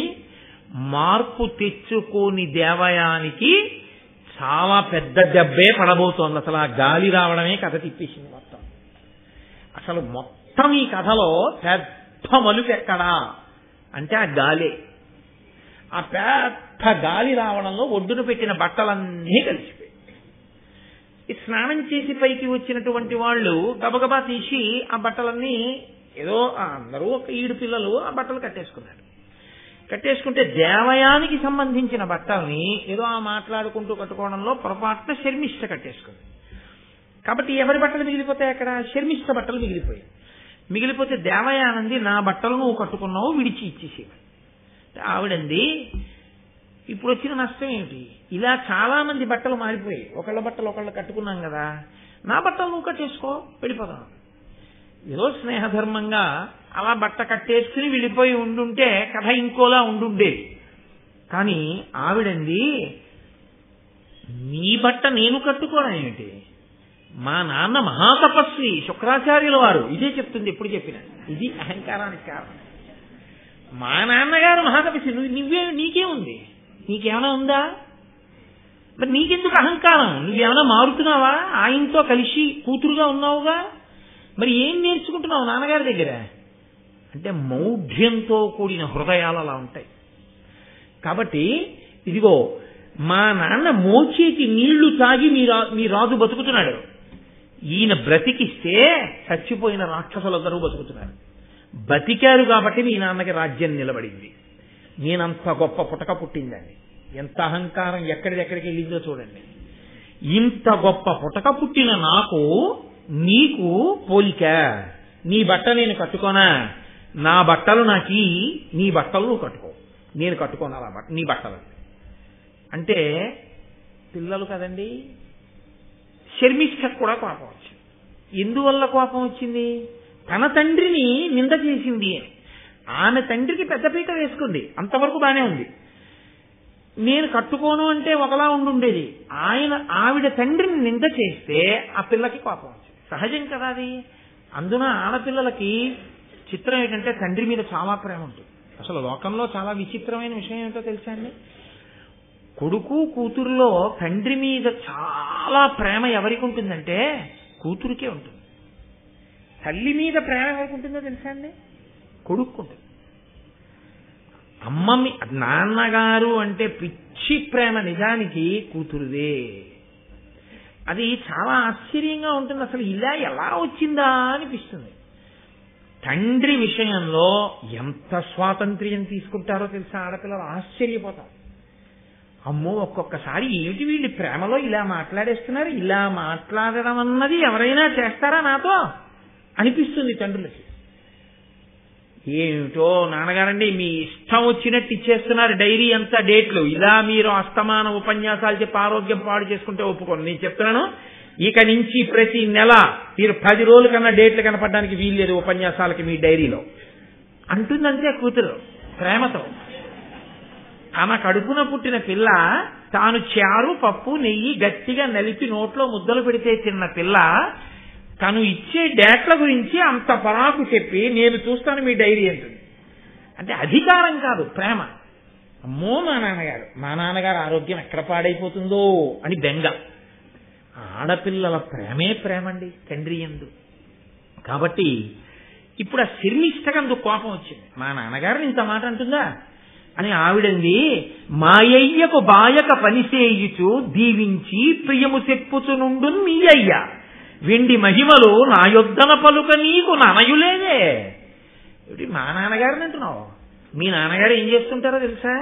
మా నాన్నగారి దగ్గరికి వచ్చి ప్రియమైన మాటలాడి మా నాన్నగారికి అక్షతలేసి ఆశీర్వచనం చేసి మా నాన్నగారు సంభావన ఇస్తే సంభావన పుచ్చుకుని ఇంటికి వెళ్ళి బతుకుతూ ఉంటారు. ఆ డబ్బుతోటే నువ్వు ఈ బట్టలు కొనుక్కుని తిట్టినావు. ఈ బట్టలు మా నాన్నగారు ఇచ్చిన డబ్బులతో కొనవే, నావే ఈ బట్టలు. కాబట్టి అన్యాపదేశంగా ఇవన్నీ నావే, నీవెలా అవుతాయి? కాబట్టి మీ అయ్యే మా అయ్యని సేవిస్తాడు. ఇంకా నువ్వు నన్ను సేవించి నా బట్టలు నువ్వు కట్టుకోవడానికి నీకేమిటి అభ్యంతరం? ఏమిటి మా నాన్నగారిని అంటున్నావు? మా నాన్నగారే గొప్ప, మా నాన్నగారి మోచేసి నీళ్లు మీ నాన్నగారు తాగుతున్నట్టండి. ఎక్కడ వరకు వెళ్ళిపోయిందో చూడండి గొడవ. ఒకళ్ళ అహంకారం చిచ్చు ఎన్ని చోట్లకి తగిలిందో చూడండి అని ఇద్దరి మధ్య గొడవ వచ్చింది. అధికారము అన్నది ఒకటి ఉంటుంది కదా లోకంలో. ఆమె రాజు కూతురు కాబట్టి ఇద్దరి మధ్య గొడవ రానంతకాలం ఇద్దరితోనూ సమానంగా ఉంటారు అందరూ. ఎప్పుడైతే నా వేపా ఆవిడ వేపా అనగానే అందరు ఎటువైపు ఎవరి వెనకాల నించుంటారు, శర్మిష్ఠ వెనకాల నించుంటారు. కాబట్టి కోపం వచ్చి శర్మిష్ఠ ఏం చేసిందంటే ఇంతమంది సహాయంతో ఈ దేవయానుడు పట్టుకుని ఈడి చేసో నూతులో తోహేసి వెళ్ళిపోయింది. ఈవిడ నూతిలో పడిపోయి ఉంటుంది. ఓ పెద్ద లత్త కొట్టి దొరికితే దాన్ని పట్టుకుని వేలాడుతూ బాధపడుతోంది, ఏడుస్తోంది. సహజంగా వీళ్ళందరూ ఇంటికి వెళ్ళిపోయారు. సాయంకాలం అయిపోయింది. పుత్రికా ప్రేమ ఉన్నవాడు కదా శుక్రాచార్యుల వారు, ఏమిటి అమ్మ ఇంకా రాలేదు అని ఆయనకి బాధ వేసింది. బాధ వేసి గూర్ణిక అని ఆ దేవయాని యొక్క పరిచారిక సేవకురాలు ఆవిడ్ని పంపించాడు. వెళ్ళవే, ఎక్కడుందో చూడవే నా కూతురని. ఆ పిల్ల వెళ్ళి వెతకబోతోంది. ఈలోగా ఆ వనంలో వేటాడడం కోసం అని చెప్పి యయాతి అనబడేటటువంటి ఒక మహారాజు గారు వచ్చాడు. ఆయన నహుషుని యొక్క కుమారుడు, మహానుభావుడు, సుక్షత్రియుడు. ఆయన వచ్చి ఈవిడ ఏడుపులు విన్నాడు. విని గబగబా వెళ్ళి, ఇచ్చినవాడు ఎడం చెయ్యి ఇవ్వడు కదండి, కుడి చెయ్యే కదా ఇస్తాడు, కుడి చెయ్యి ఇచ్చి పట్టుకో పైకి లాగుతానన్నాడు. ఆయనది దీర్ఘబాహు ఆజానబాహుం అన్నట్లు. సుక్షత్రియుడు అంత గొప్ప సాముద్రికానికి నిలబడగలిగినటువంటి స్వరూపం అది. కాబట్టి ఆ చెయ్యిలా అందిస్తే ఆ పొడవైన చెయ్యిని తన పొడవైన చేత్తో అందుకుంది ఆవిడ. అందుకుంటే ఆయన ఆ చేత్తో పైకి లాగేశాడు. లాగేస్తే పైకి వచ్చిన తర్వాత అన్నాడు, చంటి పిల్ల కాదుగా నూతిలో పడిపోవడానికి, నూతిలో ఎలా పడ్డావు అన్నాడు. అహంకారం ఎక్కడుంటుందో అక్కడ అబద్ధాలు వస్తాయి. ఎందుకనంటే అవునండి నా బట్టలు కట్టుకుందని దెబ్బలాడాను నన్ను తోసేసిందండి అన్నదనుకోండి, ఆ పాడడానికి దెబ్బలాడచ్చా అమ్మాయిని అనుకోండి, మళ్ళీ అదో దెబ్బ. అందుకని ఆవిడంది నేనే ఏమరపాటును పడిపోయాను. ఎన్నొస్తాయో చూడండి. అబద్ధాలు ఎక్కడి నుంచి వచ్చాయి? అహంకారంలోంచి వచ్చాయి. కాబట్టి ఏదో పరాకుగా ఉన్నాను, నూతిలో పడిపోయానండి, సమయానికి వచ్చారు, పైకి లాగారు, చాలా కృతజ్ఞురాలని అని. సరే, చాలా సంతోషం అన్నాడు. యయాతి వెళ్ళిపోయాడు. వెళ్ళిపోయిన తర్వాత ఈవిడ అటుగా వెడుతోంది. వెడుతుంటే గూర్ణిక ఎదురొచ్చింది. అప్పటి వరకు దేవయాని మనసులో నేను రాను అందాము ఇంటికి అన్న భావన ఉన్నట్టుగా మనకి కథాపరంగా తోచదు. కానీ మీరు చూడండి, వాడికి అన్నం తిందామా, ఇవాళ అన్నం మానేద్దామా అని నిర్ణయం ఏమి ఉండదు. పిల్లాడు అలకొచ్చినప్పుడు వాడు ఏడుస్తూ కూర్చుంటాడు కోపంగా. అమ్మ వెళ్ళి అన్నానికి రా అందనుకోండి, నేను రాను, నేను తిన్న ఇవాళ అంటాడు. అది ఎప్పుడు తీసుకున్న నిర్ణయం? రమ్మంటే రానండ. అలకనమాట. అలకెందుకు? నన్ను కొట్టడమా? అదేంటి, అమ్మా నాన్న కాకపోతే ఎవరు కొడతారు? తప్పు చేశాను కాబట్టి 2 దెబ్బలు వేశారు అని. అమ్మ పిలిస్తే అన్నం తినకపోతే ఇదే నిరవధిక నిరాహార దీక్ష, అవే సరిగ్గా చేయట్లేదు, ఇంకేది ఉంటుందా అని వెంటనే ఆ పిల్లాడు వెళ్ళి తినేడు. కాబట్టి అలా కాకుండా అమ్మ మీద అలిగాడు అనుకోండి, నేను రానన్నాను కంటే కదా. కాబట్టి అప్పటికప్పుడు వచ్చిన ప్రతిపాదనకు అప్పటికప్పుడు అలకతో మాట్లాడినట్టు, అహంకారంతో తెలిసి తెలియనితనంతో మాట్లాడినట్టు. ఈ తెలిసి తెలియనితనం ఒకటి పక్కన వచ్చి చేరడం ఇంకా పెద్ద ప్రమాదం. అహంకారం, దానికి తోడు తెలిసి తెలియనితనం, రెండు వచ్చి చేరాయి దేవయాని దగ్గర. ఇప్పుడు ఆవిడంది నేను రానించింది. మరి ఇంటికి రాకపోతే ఏం చేస్తావు? ఇలా అడవిలో ఉంటాను. ఎందుకు అలా అడవిలో ఉండడం? అది వృషపర్వుడి రాజ్యం. వృషపర్వుడి కూతురు నన్ను అవమానించింది, నేను రాను, నేను కోపంగా ఉన్నాను, అడవిలోనే ఉంటాను. ఏపులో వస్తే వెతుకుపోని, నేను మాత్రం రాను. అయితే ఈ మాటే చెప్పనా మీ నాన్నగారికి? అందులో పరిచారికి ఇంకొక 4 మాటలు అందనుకోండి, ఊరుకుంటుందా? ఇంత అహంకారం ఉన్నది. ఈవిడ ఉద్ధరి చూశాడు, వెనక్కి వెళ్ళిపోయి శుక్రాచార్యుల వారు, ఇది మీ అమ్మాయి రాదుట, అడవిలోనే ఉంటుందిట, చాలా కోపంగా ఉంది, శర్మిష్ఠ నూతిలో తోసేసిందిట, నేను రానంటున్నాను. శర్మిష్ఠ సంగతి తర్వాత, ముందు పిల్లని పాపం బతిమాలు తెచ్చుకుందామని మహానుభావుడు గబగబా అడవికి వెళ్ళాడు. శుక్రాచార్యుల వారు వెళుతూనే నీతి మొదలెట్టాడు. ఎందుకంటే కారణం తెలిసిపోయిందిగా, కోపం వచ్చింది పిల్లకని. అందుకని అమ్మ కోపం ఉండకూడదమ్మా, తప్పమ్మా అన్నాడు అనుకోండి, మళ్ళీ కోపం వస్తుంది అహంకారంతో. అహంకారం లేకపోతే కోపం తగ్గిపోతుంది, కానీ అహంకారం ఉన్న చోట కోపం పోదండోయ్, చాలా కష్టం. అది ఇంకా ఇంకా రగులుతుంది అది. కాబట్టి ఆయన అన్నాడు, వెళ్ళి అనుపమ నియమాన్వితులై అనూన దక్షిణల క్రతు సహస్రంబులు చేసిన వారి కంటే అక్రోధనుడు కరం బధికుడండ్రు తత్వజ్ఞ విధుల్. అమ్మా, తత్వ విధిజ్ఞుల్, తత్వం తెలుసున్న వాళ్ళు ఏం చెప్తారో తెలుసా? ఎన్నో యాగాలు చేసి, వేల యాగములు చేసి, ఎన్నో దక్షిణలు ఇచ్చిన వాళ్ళకన్నా, దానాలు చేసిన వాళ్ళకన్నా కోపాన్ని నిగ్రహించుకున్న వాళ్ళు గొప్పవాళ్ళు అని తత్వవిధులు చెప్తున్నారమ్మా మహానుభావులు. కాబట్టి కోపం ఉండకూడదు. కాబట్టి నా మాట విను. అలిగిన అలుగక ఎగ్గులు పలికిన మరి వినని ఎట్ల ప్రతివచనంబుల్ పలుకక బన్నము వడియడ తలుపక యున్నతడ చూవే ధర్మజ్ఞుడిలం. అమ్మ, ధర్మజ్ఞుడు అన్న మాట ఎవరికి అన్వయం అవుతుందో తెలుసా లోకంలో? అలిగిన అలుగక, వాళ్ళకి కోపం వచ్చిందని వీళ్ళు కోపం తెచ్చేసుకుంటే ఇంకా దానికి అర్థం ఎక్కడుంది? అలిగిన అలుగక, కోపగిస్తే కోపగించకుండా ఉండడం చాలా గొప్ప లక్షణం అండి. అది అదేమంత తేలికైన విషయం ఏం కాదు. అలిగిన అలుగక ఎగ్గులు పలికిన మరి వినని ఎట్ల ప్రతివచనంబుల్ పలుకక, అవతల వాళ్ళకు కోపం వచ్చి ఆ కోపంలో అనరాని మాట ఏదైనా అనేసినా మళ్లీ తిరిగి వాళ్ళు కూడా కోపంతో ఒక మాట అనకుండా శాంతి పొందడానికే ఎవరు ముందుకొస్తారో, ఒకరు కోపాన్ని పొందారు, రెండో వాళ్ళు కోపం పొందకుండా నిలబడిన వాళ్ళు ఉన్నారే, వాళ్ళు ధన్యజీవులు. నాన్నగారు, నేను ఎంత ప్రేమతో ఉన్నాను శర్మిష్ఠ దగ్గర, నేను ఎంత మర్యాదగా ప్రవర్తించాను. ఇంత మృత సంజీవిని తెలుసున్న మీరు వృషపర్వుణ్ణి ఎంత మర్యాదగా ఆయన పక్కకెళ్ళి కూర్చున్నారు. మీ కర్మ, ఎక్కడికెడితే అక్కడే మిమ్మల్ని ఆదరిస్తారు. ఇదేదో వృషపర్వుణ్ణి ఉద్ధరిద్దామని మీరు వెళ్ళి కూర్చున్నారు. కానీ ఆవిడేమంటోంది, మా నాన్నకు వచ్చి మీ నాన్న ఆశీర్వచనం చేసి డబ్బట్టి గడుతున్నాడు అంటోంది. ఎంత మాట! ఇది ఆవిడ కడుపులో బాధ. అందుకని నాన్నగారండి అలాంటి వాళ్ళ దగ్గర ఉండొచ్చా, కాబట్టి నేను రాను ఊళ్ళోకి. ఆయన అన్నాడు, నాకున్నదే ఒక్కగానొక్క బిడ్డవి, నువ్వు లేని చోటు నాకెందుకమ్మా, నువ్వు ఎక్కడికి వెళ్ళిపోతావో చెప్పు, నీ వెనక నేను వచ్చేస్తాను, ఇద్దరం వెళ్ళిపోదాం అన్నాడు. ఆయనకున్న పుత్రికా ప్రీతి అటువంటిది. కాబట్టి ఇప్పుడు ఆవిడండి రండి వెళ్ళిపోదాం అని. ఇది చారులు విన్నారు.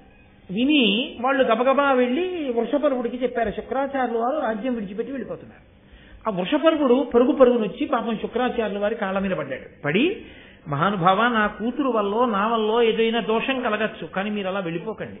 మీరు ఉన్నారు కాబట్టి ఎంతో మంది రాక్షసులు చనిపోయిన వాళ్ళు బతికి దేవతల మీద యుద్ధం చేసి విజయాన్ని పొంది ఇవాళ రాక్షసరాజ్యం ప్రవర్తిల్లింది. అటువంటి మీరే వెళ్ళిపోతే ఇంకా మమ్మల్ని ఆదుకునేవాడెవరు?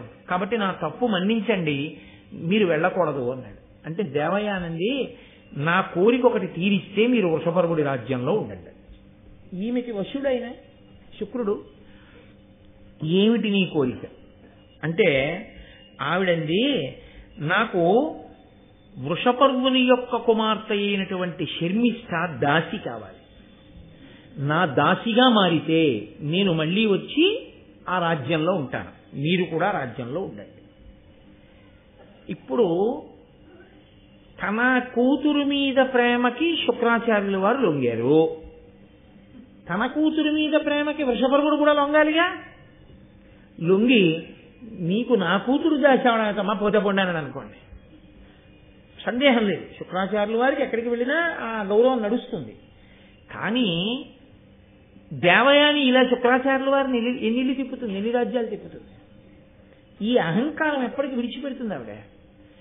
ఇప్పుడు వృషపర్వుడు అలా అనొచ్చు, నా కూతురు నీకు దాస్యం చేయదనొచ్చు. ఆయన ఒక్క క్షణం ఆలోచించాడు, నా ఒక్క కూతురి జీవితాన్ని త్యాగం చేస్తే మొత్తం రాక్షస రాజ్యం, రాక్షస కుటుంబాలు అన్నీ సంతోషంగా ఉంటాయి, ఎవ్వరింట్లోనూ చావుండదు. శుక్రుడు ఒక్కడుంటే అందరూ సంతోషిస్తారు. నా ఒక్క కూతురి సుఖాన్ని నేను చూసుకుంటే ఇన్ని కుటుంబాలు ఏడుస్తున్నా రాజుగా నేను చేయగలిగింది ఏమీ ఉండదు. నా కూతురి జీవితమే పోయినా నా రాజ్యము ప్రజలు బాగుండాలి. అందుకు ఆయన అన్నాడు, నా కూతురు నీకు దాసి అవుతుందమ్మా అన్నాడు.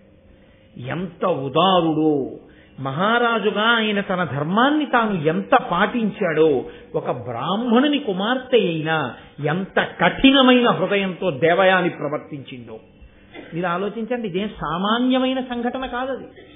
ఒక మహారాజు తన కుమార్తెని దాస్యం చేయమన్నామంటే అదేం సామాన్యమైన విషయం అండి. పైగా ఎంతమంది కలిసి వనంలోకి వెళ్లారో ఆ 1000 మందితో కలిసి శర్మిష్ఠ దాసిగా మారాలని అడిగింది. ఇప్పుడు వాళ్ళందరూ ఆమెకి దాసులయ్యారు. ఇప్పుడు ఆవిడ చాలా సంతోషించింది, నా కోరిక తీరింది. అహంకారానికి ఉన్న లక్షణం ఏమిటో తెలుసా అండి? తనంత తానుగా అహంకారాన్ని విడిచిపెట్టాడా బాగుపడతాడు. వేరొకడు అహంకారం విడిచిపెట్టరా అని చెప్పినా అహంకారం పెరుగుతుంది, వాడు నాకు చెప్పేవాడా అని. అహంకారం తృప్తి పొందినా అహంకారం పెరుగుతుంది. అధర్మ మార్గంలోనైనా సరే అహంకారం తీరిందనుకోండి, చూసావా నా మాట ఎలా విన్నాడా, చూసావా నేనంటే ఎంత భయమో అంటాడు తప్ప అది అవతల వాళ్ళ సంస్కారం రాది అని అంగీకరించలేడు. ఇదంతా నా గొప్పే అంటాడు అని ఇంకొక తప్పటడుగు వేస్తాడు, ఇంకా అహంకారంతో ప్రవర్తిస్తాడు. అహంకారమును విరగొట్టుకోవడం అనేటటువంటిది మన పరిశీలనంతో మనం చెయ్యాలి తప్ప, అది ఎంతమంది మహాత్ములు మీ కంటి ముందు నిలబడినా, ఇన్ని త్యాగములు మీ కంటి ముందు జరిగిపోతున్నా మీ అహంకారం మాత్రం చాలదు. నిరూపణం చేస్తోంది మహాభారతం. అది ఎంత ప్రమాదకరమో చిట్ట చివరికి ఎక్కడికెడుతుందో చూద్దురు కానీ ఈ అహంకారం అన్నది. కాబట్టి ఇప్పుడు వాళ్ళందరూ ఈవిడికి దాసి స్త్రీలుగా మారిపోయారు. వీళ్ళందరూ కలిసి మళ్ళీ ఒక రోజున వనంలో విహారం చేయడానికి వెళ్ళారు. ఆ వనంలో విహారం చేస్తున్నారు. వనంలో విహారం చేస్తుండగా యయాతి మహారాజు మళ్ళీ వచ్చాడు. ఆయన ఎందుకు వస్తుంటాడు అక్కడికి అంటే వేటాడుతుంటాడు. ఆయన మహారాజు కదా, ఆయన వేటకొస్తాడు. వీళ్ళు ఎందుకు ఎడుతుంటారు? వీళ్ళు వన విహారానికి ఎడుతుంటారు. చూడండి, ఇద్దరికీ ఒకే రకమైనటువంటి అభిరుచి ఉన్న వాళ్ళు ఎప్పుడు సాయంకాలం 6:30 50 రూపాయల కాగితాలు తీసి పట్టుకుని ఒక చోటే కలుసుకుంటుంటారు. మనిషికి 2 కాబట్టి ఇచ్చేది, అక్కడే కలుసుకోవాలి. సకుటుంబ సపరివార సమేతంగా వెళ్ళి అక్కడ నిలబడి తరించి, ఇంట్లో 4 ఉంటే ఏ 2 వెళ్ళి అక్కడ నిలబడి కప్పం కట్టి అవి తెచ్చుకుని ధన్యులైపోవాలి ఒక 2.5 గంటల పాటు కదా. కాబట్టి అటువంటి అభిరుచులు ఉన్న వాళ్ళు అక్కడే కలుసుకున్నట్టు వేటాడడానికి వెళ్ళిన యయాతి వనానికే వెడతాడు. వన విహారం చేసేటటువంటి అభిరుచి ఉన్నటువంటి దేవయాని కూడా అక్కడికే వెళుతుంది. మళ్ళీ ఇద్దరూ కలుసుకున్నారు. మళ్ళీ ఈవిడ అహంకారం ఎక్కడ దెబ్బతిందో తెలుసా అండి? యయాతి ఈవిడ వంక చూడలేదు. ఈవిడ వంక చూడకుండా శర్మిష్ఠ వంక చూశాడు. ఎందుకని? శర్మిష్ఠ సౌందర్యవతి కాబట్టి ఆయన ఇంకా పెళ్లి చేసుకోవలసినటువంటి రాజు. ఆమె రాజు యొక్క కూతురు శర్మిష్ఠ. కాబట్టి ఆమె వంక ప్రీతితో చూసి ఆయన ధర్మాన్ని పాటించాడు. తను ఒక రాజు. ఈ అమ్మాయి ఎవరు అసహ్యంగా ఉంటుంది. అది నా కొడుక్కి నేను సంబంధాలు వెతుక్కుంటున్నాను అనుకోండి, నాకు కోడలు వస్తే బాగుండు అనుకున్నాను అనుకోండి, నేను ఏదో ఊరు ఉపన్యాసం చెప్పడానికి వెళ్ళాను అనుకోండి, ఆ ఇంట్లో వాళ్ళు ఎవరో ఆ ఊళ్ళో వాళ్ళు ఎవరో నన్ను పలహారానికి పిలిస్తే నేను ఇంటికి పలహారానికి వెళ్తే మా అమ్మాయి అండి బీటెక్ సెకండ్ ఇయర్ చదువుతోంది లేకపోతే థర్డ్ ఇయర్ చదువుతోంది అన్నాను. ఓ ఈ పిల్లని చూస్తే నా కోడలైతే బాగుండే, మంచి కుటుంబం, మంచి పిల్ల, మంచి సంస్కారం అని. ఏదమ్మా ఏది నా పక్కన నుంచో అబ్బో చాలా పొడుగుగా ఉన్నావు అని నేను అన్నాను అనుకోండి, ఆ అమ్మాయిని నా పక్కన నించొమ్మండం ఇలా ఆ పిల్లని నా పక్కన నించో పెట్టుకోవడం సరదా కాదు. నా కొడుక్కి కూడా ఈమె అన్ని రకాలుగా అనుగుణంగా ఉంటుందా అని నేను పరిశీలించుకోవడం. అప్పుడు దోషం లేదు, ఎందుకంటే నా కోడల్ని తెచ్చుకునే ప్రయత్నం అది. నేనే అనురక్తుడనై పెళ్లి కాకముందు, ఇప్పుడు కాదండి అసలు, ఇప్పుడు అంతకన్నా భయంకరమైన దోషం ఇంకోటి అందులో పురాణాలు చెప్తాను. కాబట్టి నీ పేరేమిటని అసలు అడగకూడదు, అందులో భూమిని పరిపాలించే రాదు అంతకన్నా అడగకూడదు. కాబట్టి ఆయన మర్యాద పాటించాడు, ఆయన ధర్మం పాటించాడు. ఒక్కొక్కరు ఎంత జాగ్రత్తగా మనస్సు మీద అధికారం కలిగి పరిశీలనం చేసుకుంటారో చూడండి. ఆయన తొందరపడి ప్రశ్న వేయలేదు. దేవయానితో ఇతపూర్వ పరిచయం ఉన్నవాడు కాబట్టి శర్మిష్ఠ వంకే చూస్తున్నాడు, దేవయాని వంక చూడకుండా దేవయాని ప్రశ్న వేశాడు. వీళ్ళందరూ ఎవరు, వీళ్ళ పేర్లు ఏమిటి అన్నాడు. ఈమె ఎవరు అని అడగకుండా వీళ్ళందరెవరు అన్నప్పుడు ఈవిడ పేరు చెప్పినప్పుడు ఇది బాగా విందాం, ఇది ఒక్కటి బాగా గుర్తెట్టుకుందాం. మిగిలిన మా ఆవిడ చెప్తుంది ఈ చెవులోంచి చెవిలోకి పోతున్నారు. ఇది ఆవిడ కనిపెట్టింది. ఓహో అటు చూస్తూ నన్ను అడుగుతున్నాడు. ఆమె యందు అనురక్తుడై ఆమెను వివాహం చేసుకుంటే ఈమె మహారాణి అవుతుంది, దాస్యం పోతుంది. పైగా అహంకారం కదండి. నేను తను నిలబడి ఉండగా తన వంక చూసి రాజు సంతోషించడమా, నన్నేమో అడగడమా ఆమె ఎవరని. అంటే నాకన్నా ఆవిడ అందంగా ఉంది కదా, అంతే. మళ్ళీ భగ్గుమంది దేవయాని హృదయం అని. ఎంత చిత్రమైన మనిషింది దేవయాని నిజంగా. వెంటనే ఆవిడ నిర్ణయానికి వచ్చింది. మనకి కచుడి శాపం ఎలాగో ఉంది, బ్రాహ్మణుడు భర్తగా దొరకడు, ఈయన క్షత్రియుడు రాజు. ఈవిడ బాధల్లా ఏమిటంటే శర్మిష్ఠని ఇష్టపడిన వాడు తనకి భర్త అవ్వాలి. తన కళ్ళ ముందు శర్మిష్ఠ పెళ్లి లేకుండా అలా పడి ఉండాలి దాసిగా. అంటే అర్థం లేని ఆభిజాత్యం, అర్థం లేని క్రౌర్యం, అసలు ఒక ఆడదానికి ఉండకూడని హృదయం. ఎక్కడి నుంచి వచ్చేస్తున్నాయి ఈ పిచ్చి ఆలోచనలన్నీ? తాను అదుపు చేసుకోలేని తన అహంకారంలోంచి ఎన్ని అడగకూడని విషయాలు అడుగుతోందో చూడండి. కాబట్టి ఇప్పుడు ఆయనతో అంది, నన్ను మున్న ఎరుంగు ఇన్నాటి నాకు దాసి, వృషపర్వుడను మహాదానవేంద్రు కన్య, నా యొద్ద ఎప్పుడు కదలకుండు అనగా మరి దీని శర్మిష్ఠయండ్రు జనులు అని పరిచయం చేశారు. నన్ను మున్న ఎరుంగు, సరే నా గురించి నేను చెప్పక్కర్లేదనుకో, నేను నీకు బాగా తెలుసు అంటే అక్కడికి శర్మిష్ఠ ముందు వాళ్ళిద్దరికీ బాగా పరిచయాలు ఉన్నట్టు. ఏమిటి పరిచయం? ఇంతకు ముందు నూతిలో పడిపోతే పైకి లాగాడు, అది పరిచయం. అథవా ఆయన వేటాడుకుంటుంటే వీళ్ళు వనానికి వెడితే ఎప్పుడన్నా చూశారేమో. మనకి భారతంలో తెలుసున్న పరిచయం అంటూ ఏమైనా ఉంటే నూతిలో పడితే పైకి లాగడమే. వెనకటొకడు రాజుగారితో మాట్లాడాను అన్నట్టు. అయిపోయి నువ్వు రాజుగారితో మాట్లాడాను ఏంట్రా? రాజుగారితో నేను మాట్లాడాను కదా, రాజుగారు నాతో మాట్లాడారు రా అన్నాడు. రాజుగారు నీతో మాట్లాడారా? అవును రాజుగారే మాట్లాడారు. రాజుగారు నీతో మాట్లాడారా? నీకు ఏమి విశేషం ఉందని రాజుగారు నీతో మాట్లాడతారు? ఎప్పుడు మాట్లాడారు, ఎందుకు మాట్లాడారు చెప్పన్నారు. ఇప్పుడు మాట్లాడారని రాజుగారు మదగజం మీద వెళ్ళిపోతున్నారు, నేను ఎటో దిక్కులు చూస్తూ వెళ్ళిపోతున్నాను. ఆయన మదగజం నుంచి చూసి బుద్ధిహీనుడా, కళ్ళు లేవురా, ఏను కింద పడిపోతామన్నారు. నాతో మాట్లాడినట్టు కాదా అన్నారు. కాబట్టి తనని తాను తృప్తిపరుచుకునే వాడికి ఏదైనా పలకరించే, ఏదైనా మాట. కాబట్టి దేవయానంది, నన్ను నీవెరుంగు, నీకు తెలుసులే, నువ్వు నాకు తెలుసు, నేను నీకు తెలుసు అంటే అక్కడికి శర్మిష్ఠ ముందు వాళ్ళిద్దరికి ఏదో పెద్ద అనుబంధం ఉండిపోయినట్టుగా ఓ మాట అన్నమాట. అని ఇన్నాటి నాకు దాసి, ఈవిడ నా దాసి, వృషపర్వుడను మహాదానవేంద్రు కన్య, వృషపర్వుడు అనేటటువంటి రాక్షసరాజు యొక్క కూతురు అనగా మరి దీని శర్మిష్ఠ అండ్రు జనులు. జనం శర్మిష్ఠ శర్మిష్ఠ అని పిలుస్తూ ఉంటారు. ఎంత చులకనగా, ఎంత తేలికగా, ఎంత పనికి మారిన దానిగా శర్మిష్ఠని కట్టిందో చూడండి. శర్మిష్ఠ అమాయకురాలు కాదు, ఆవిడ బహుబడుసరి. ఆవిడ పసిగట్టింది, రాజు నాయందరురక్తుడై ఉన్నాడు, ఈమె నాకొచ్చిన అవకాశాల్ని తుడిచివెయ్యడమే లక్ష్యముగా ఈమె ప్రవర్తిస్తోంది అని కనిపెట్టింది శర్మిష్ఠ. వెంటనే ఒక్కసారి వెర్రి ఆలోచన అంటూ మొదలవ్వాలి కానండి, దానికి అంతా సరే అలా అల్లుకుపోతుంది, అంతే చిక్కుడు తీగ అల్లుకున్నట్టు అల్లుకుంటుంది. ఆవిడికి ఏమనుమానం వచ్చిందంటే, ఇవ్వాలంటే దాసి అన్నాను, వెళ్ళిపోయిన వాడు ఊరుకుంటాడా రాజు? వేగుల వాళ్లతో కబురు చేసి, ఏదో దాస్యం అంటేనండి ఇంతకు ముందు ఒకసారి ఆ శుక్రాచార్యుల వారు రారన్నారని నా కూతురు దాస్యం చేస్తుంది అన్నాను, ఆ అమ్మాయి నా కూతురు అండి బాబు అంటే నేను పెళ్లి చేసుకుంటానంటే వాళ్ళిద్దరికీ వివాహం అయిపోతే రాణి గారు నాకు దాస్యం ఏంటి? ఆవిడ దాస్యం చేయించుకోవడానికి నేను వెళ్ళి ఆ సపురంలో కూర్చుంటే మాత్రం చేస్తుందా అప్పుడు మహారాజు ఉండగా? అందుకని నాకు ఎలాగో కచుడి శాపం ఉంది కాబట్టి ఈ యయాతిని నేను పెళ్లి చేసుకుని మా ఇద్దరికి ఈ దాస్యం ఈ శర్మిష్ఠతో చేయించాలి, అప్పుడు నా అహంకారం ఇంకా తీరుతుంది, అప్పుడు నాకు తృప్తిగా ఉంటుంది అనుకుని ఇక క్షణం ఆలస్యం చేయలేదు. ఇక యయాతి తన కన్నుల నుంచి దూరం కాకూడదు, ఎందుకంటే శర్మిష్ఠ వంక చూస్తున్నాడు, అది ఆవిడ బాధ. అంది, నిగ్రహమేది నన్ను ధరణి ప్రభా కోపము వెల్వరించునాడు ఉగ్రమయూఖ సాక్ష్యముగనున్నత దక్షిణ పాణి చేసి భూపాగ్రణి నాదు దక్షిణ కరాగ్రము వట్టితి కాన మున్న పాణిగ్రహణంబు చేసి అది నీయడ విస్మృతి పొంద పాడియే. సూర్య భగవానుడు సాక్షిగా ఉండగా నువ్వు నా పాణిగ్రహణం చేశావు. చస్తాడా నూతిలోంచి లాగేటప్పుడు చెయ్యట్టుకు లాగడండి, అందుకని ఆవిడ కుడి చేతితో పట్టుకున్నాడు, అందుకనే నా పాణిగ్రహణం చేశావండి. నా పాణిగ్రహణం వివాహం చేసేటప్పుడు సుముహూర్తంలో జరిగేటటువంటి ఒక కర్మ. పాణిగ్రహణం అన్నా చేస్తారు, జీలకర్ర బెల్లం అన్నా పెడతారు, తెరదించి ఒకరి కన్నుల్లోకి ఒకరన్నా చూసుకుంటారు, మంగళసూత్రం అన్నా కడతారు, వీటిల్లో ఏదో ఒకటి సుముహూర్తానికి చేస్తారు, ఒక్కొక్క చోట ఒక్కొక్క పద్ధతి ఉంటుంది. కాబట్టి నీవు రాజు, నువ్వు పాణిగ్రహణం చేస్తే వివాహం చేసుకున్నట్టు. సూర్యుడు పైన వెలుగుతూ ఉండగా నువ్వు నీ యొక్క దీర్ఘమైనటువంటి కుడి చెయ్యి తాపి నా కుడి చేతిని పట్టుకుని పైకి లాగావు, కాబట్టి పాణిగ్రహణం అయిపోయింది, మన ఇద్దరికీ పెళ్లి అయిపోయింది.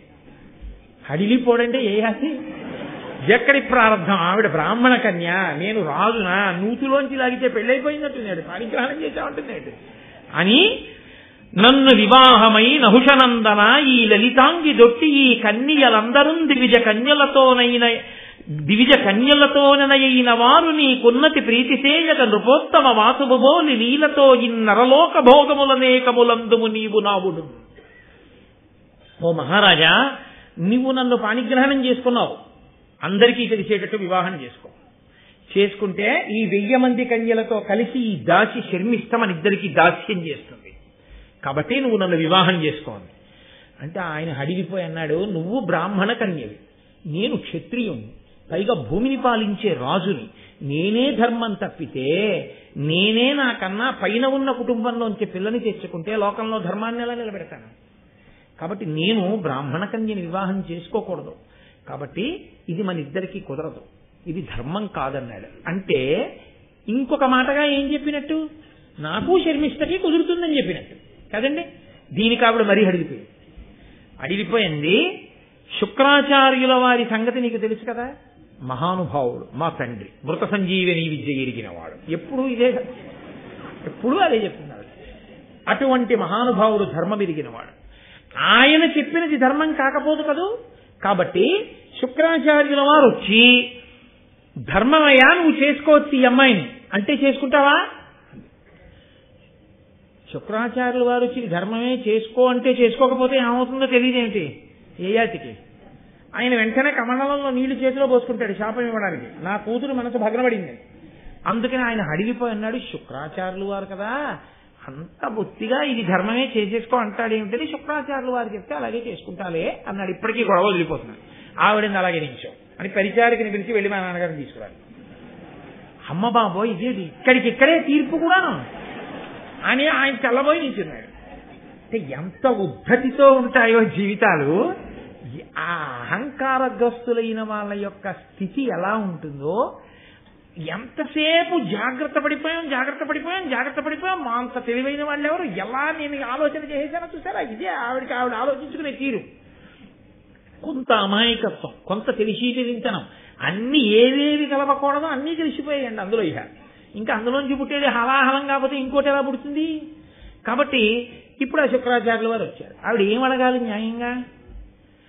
నాన్నగారండి నేను ఈయన్ని వివాహం చేసుకోమని అడిగాను, ఆయనేమో బ్రాహ్మణ కన్యని చేసుకోకూడదంటున్నారు, అలా చేసుకోవచ్చా నాన్నగారు, అది ధర్మమా అని అడగాలి. ఆవిడ ఏమని అడిగిందో తెలుసా అండి? ఇన్నరేందు చేతమున్న గృహీతమయ్యున్న నా కరంబు గ్రన్ననింకా ఒరునకర్హమవునే పరిణయ విషయమై ధర పరిగ్రహింప పరమమూర్తి. నాన్నగారండి ఇతను ఇంతకు ముందు నా చెయ్యి పట్టుకుని పాణిగ్రహణం చేశాడు, కాబట్టి నేను ఈయనకి భార్యని, ఈయన నాకు భర్త. ఇప్పుడు చెప్పండి, నేను ఇంకోళ్ళకు కూడా భార్యనవచ్చా ఈ భూలోకంలో? తెల్లబోయాడు శుక్రాచార్యుల వారు. ఒకరికి భార్య అయిపోయిన దాన్ని ఇంకొకరికి కూడా భార్య అయినా దాని మీద చర్చే లేదు, అసలు నోటి వెంట ఆ మాటే రాకూడదు.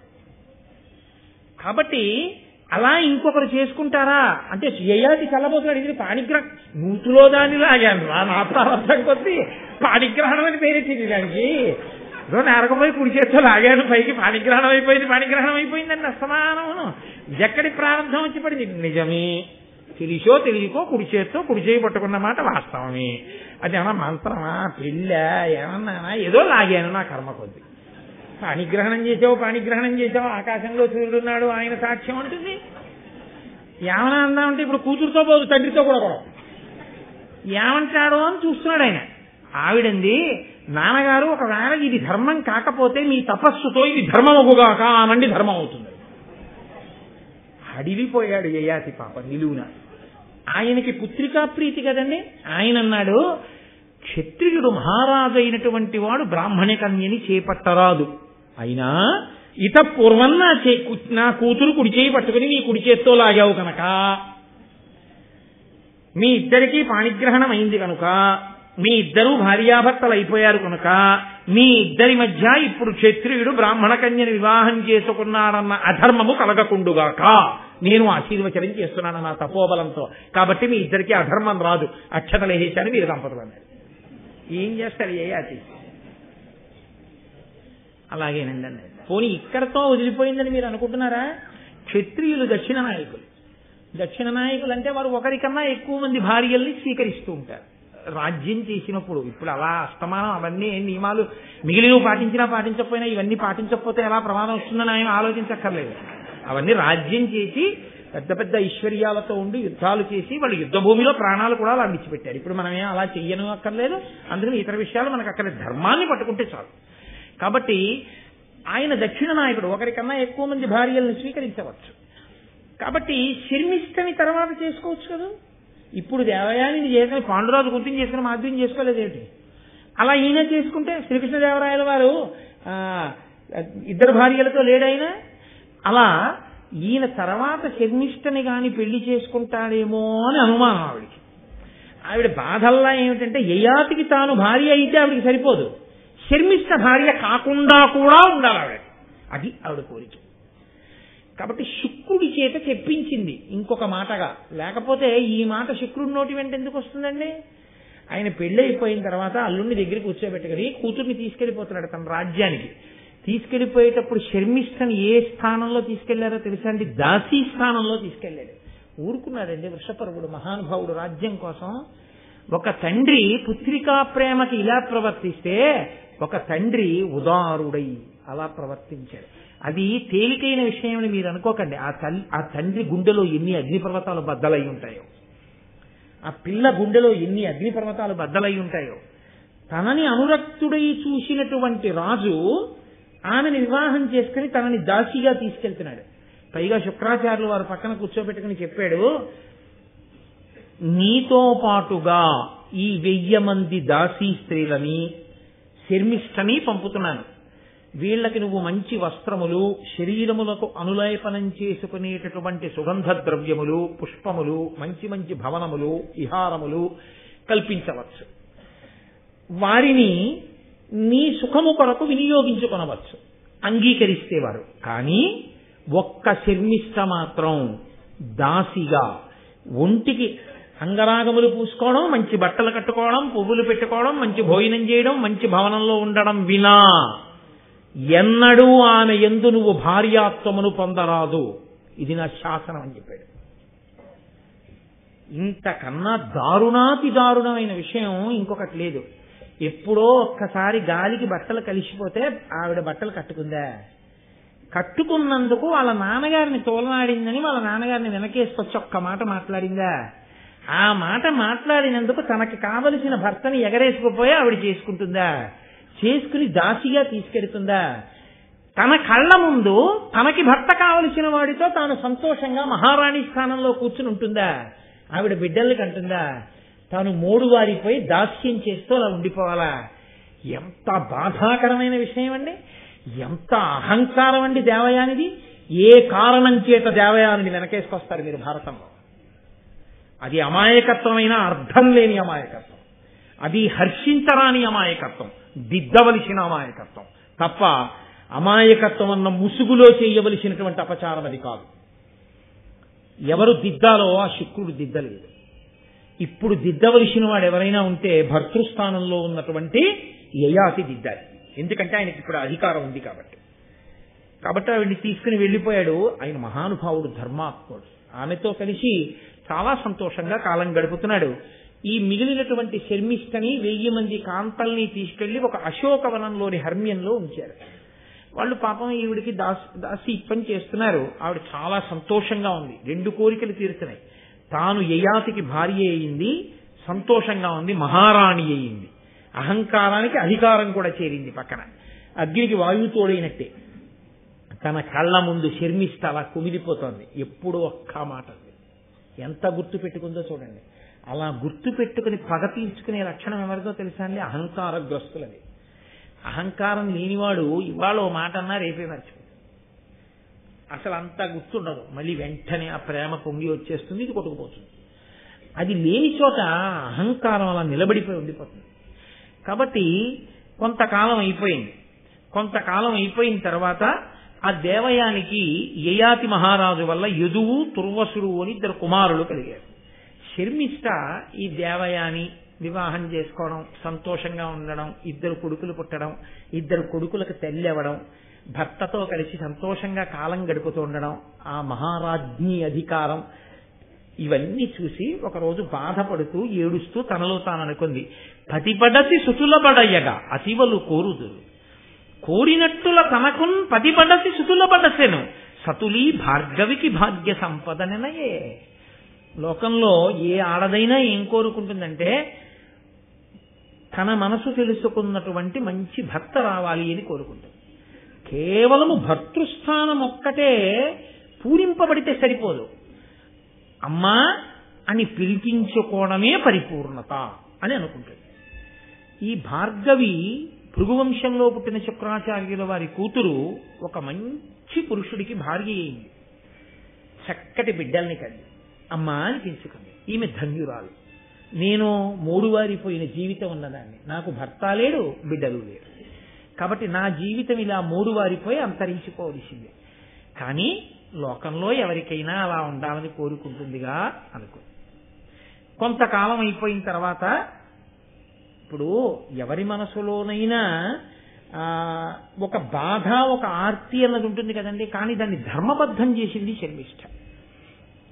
ఆవిడనుకుంది, ఈ రాజునందు నా హృదయంబు తవిలి ఎప్పుడు నుండు, నన్నీతడు గరము కారుణ్యమున ప్రీతి కలుగయట్లు సూచు, కమలాక్షి భార్గవ కన్యత నిట్లు కోరి ఈతని తనకును పతి చేసుకొనియే, అటుల ఏను కోరి లోకైక భార దురంధరుడు పరహితుడు ధర్మపరుడు నహుషాత్మజుడు అతని పతి చేసుకుందు. కోరి యయాతి దేవయానికి భర్త అయ్యాడా? దేవయాని కోరి యయాతిని భర్తని చేసుకుందా? దేవయాని భర్తని చేసుకుంది. నిజానికి నా మనసు ఆయన యందు నిలబడింది, ఆయన మనసు కూడా నా యందు నిలబడింది. మధ్యలో అడ్డొచ్చింది ఎవరైనా ఉంటే దేవయాని శుక్రాచార్యుల వారి. ఆమె తనంత తాను భర్తని పొందొచ్చా, నేను మాత్రం పొందకూడదా? తన మాట విని నేను ఇలా మూడువారిపోవాలా? ఏమి నేనెందుకు ఉండిపోవాలి? కాబట్టి నేను కూడా కేవలం ఏదో ఆవిడ భర్తని నా భర్తని చేసుకోవడం నా ఉద్దేశ్యం కాదు. నా యందు అనురక్తుడు కనుక, నా జీవితము పండాలి కనుక, నాకు అమ్మతనం మిగలాలి కనుక ఆ యయాతికి భార్యనై సంతానాన్ని పొందుతాడు. అందులో దోషం లేదు కాబట్టి, ధర్మ విరుద్ధం కాదు కాబట్టి. ఈవిడ వరకు ధర్మమే తప్పడం ఎక్కడుందండి? అందులో ధర్మం తప్పడం లేదు. రాసకన్య రాజుని కోరుకుంది. దక్షిణ నాయకత్వంలో రాజులు ఒకరికన్నా ఎక్కువ మంది భార్యల్ని స్వీకరిస్తారు. ఆమె యందు అనురక్తుడు అని ఆమెకి తెలుసు. ఈమె మనసు ఆమెను ఎందున్నది అన్న విషయం చెప్పడానికి ఆవిడ తప్ప మనకు అధికారం లేదు. ఆవిడ చెప్తుంది ఆ విషయం. కాబట్టి ఇప్పుడు శర్మిష్ఠకి ధర్మం లేదు అని అనడానికి వీలు లేదు. కాబట్టి ఒకనాడు ఈ యయాతి మహారాజు ఏదో అలా విహారం చేస్తూ అశోకవనంలోకి వచ్చాడు. ఆ శర్మిష్ఠ కనపడింది. ఆవిడంది రాజా అని పిలవలేదు, యయాతి అని పిలవలేదు, ప్రియా అని పిలవలేదు. నీలగళోపమాన కమనీయ గుణోన్నతి చెప్పజాలు నన్నేలిన దేవయానికి నరేశ్వర భర్తవు కాన నాకునున్ పోలగ భర్తవీవా ఇది భూనత ధర్మపదంబు నిక్కువం ఆ ఆలును దాసియున్ సుతుడు అన్నవి వాయని ధర్మముల్మహిన్. మహానుభావ, నేను నీకొక విషయం చెప్తాను విను. నీలగళోపమాన అని పిలిచాను. నల్లని కంఠమున్న పరమేశ్వరుడు ఎటువంటి వాడో అటువంటి వాడితో సమానమైన వాడా అని పిలిచాడు. అది అలా పిలవడం మధ్యలో. అంటే కంఠంలో విషం పెట్టుకున్నటువంటి పరమేశ్వరుడు లోక కళ్యాణం కోసం కంఠంలో విషం పెట్టుకున్నాడు. అది బాధాకరమే ఆయనకి. బాధాకరమైన లోకం కోసం ఆ భారం వహించి ఆయన నీలకంఠుడు అని బిరుదు పొందాడు. నిజానికి నీకు దేవయానికన్నా నన్ను భార్యని చేసుకోవాలని నీ మనసులో కోరిక. కానీ శుక్రాచార్యుల వారి మాట కాదంటే ఇబ్బందులు వస్తాయని నీవు ఆమెని భార్యాస్థానంలో కూర్చోబెట్టుకుని ఎదురుగుండా నేను కనపడుతున్నా ధర్మానికి కట్టుబడి నేను నీ యందు అనురక్తనని తెలిసున్నా ధర్మమన్న గీత దాటకుండా అలాగే ఆ బాధని నిలదొక్కుని నన్ను భార్యాస్థానంలోకి తీసుకోకుండా నిలబడిపోయినటువంటి నీవు దుఃఖమును గుండెల్లో పెట్టుకున్నావు, శివుడు హాలాహలాన్ని కంఠంలో పెట్టుకున్నట్టు. కాబట్టి నీలగళోపమాన, నీతో నేను ఒక ధర్మం చెప్తాను. లోకంలో ఒక వస్తువు ఒకరిదైతే ఆ వస్తువుతో కూడి వచ్చినవి కూడా ఆ యజమానికే చెందుతాయి. నేను ఓ ఉంగరం కొనుక్కున్నాను అనుకోండి, ఓ బంగారం కొట్టుకెళ్ళి ఆయన ఆ ఉంగరం బరువు చూచాడు, దానికి విలువ కట్టాడు, నేను డబ్బు కట్టేశాను, బిల్లు ఇచ్చేశాడు, ఉంగరం ఇచ్చేడు కదా చేతికి. దాన్ని ఓ మెత్తటి పెట్టెలో ఉంగరం పట్టడానికి వీలైన గాడిలోకి ఆ ఉంగరాన్ని దింపి, అవునో ఇందులో పెట్టారు సుమా అనసారి నాకు చూపించి తక్కువ మూసుకునేటటువంటి మూత మూసేసి దాన్ని కవర్లో పెట్టి దానికి 2 పిన్నులు కొట్టి తీసుకెళ్ళండి, శుభం భూయాత్, మళ్ళీ మళ్ళీ వస్తుండాలి మీరు మా కొట్టుకి అంటే. ఇప్పుడు నేను ఆ ఉంగరాన్ని బీరువాలో పెట్టుకుని మళ్ళీ రేపు పొద్దున మోటార్ సైకిల్ వేసుకుని ఈ పెట్టే కవరు పట్టుకెళ్ళి ఆయనకి ఇచ్చేస్తానంటే ఎర్రకాయితం ఉంది.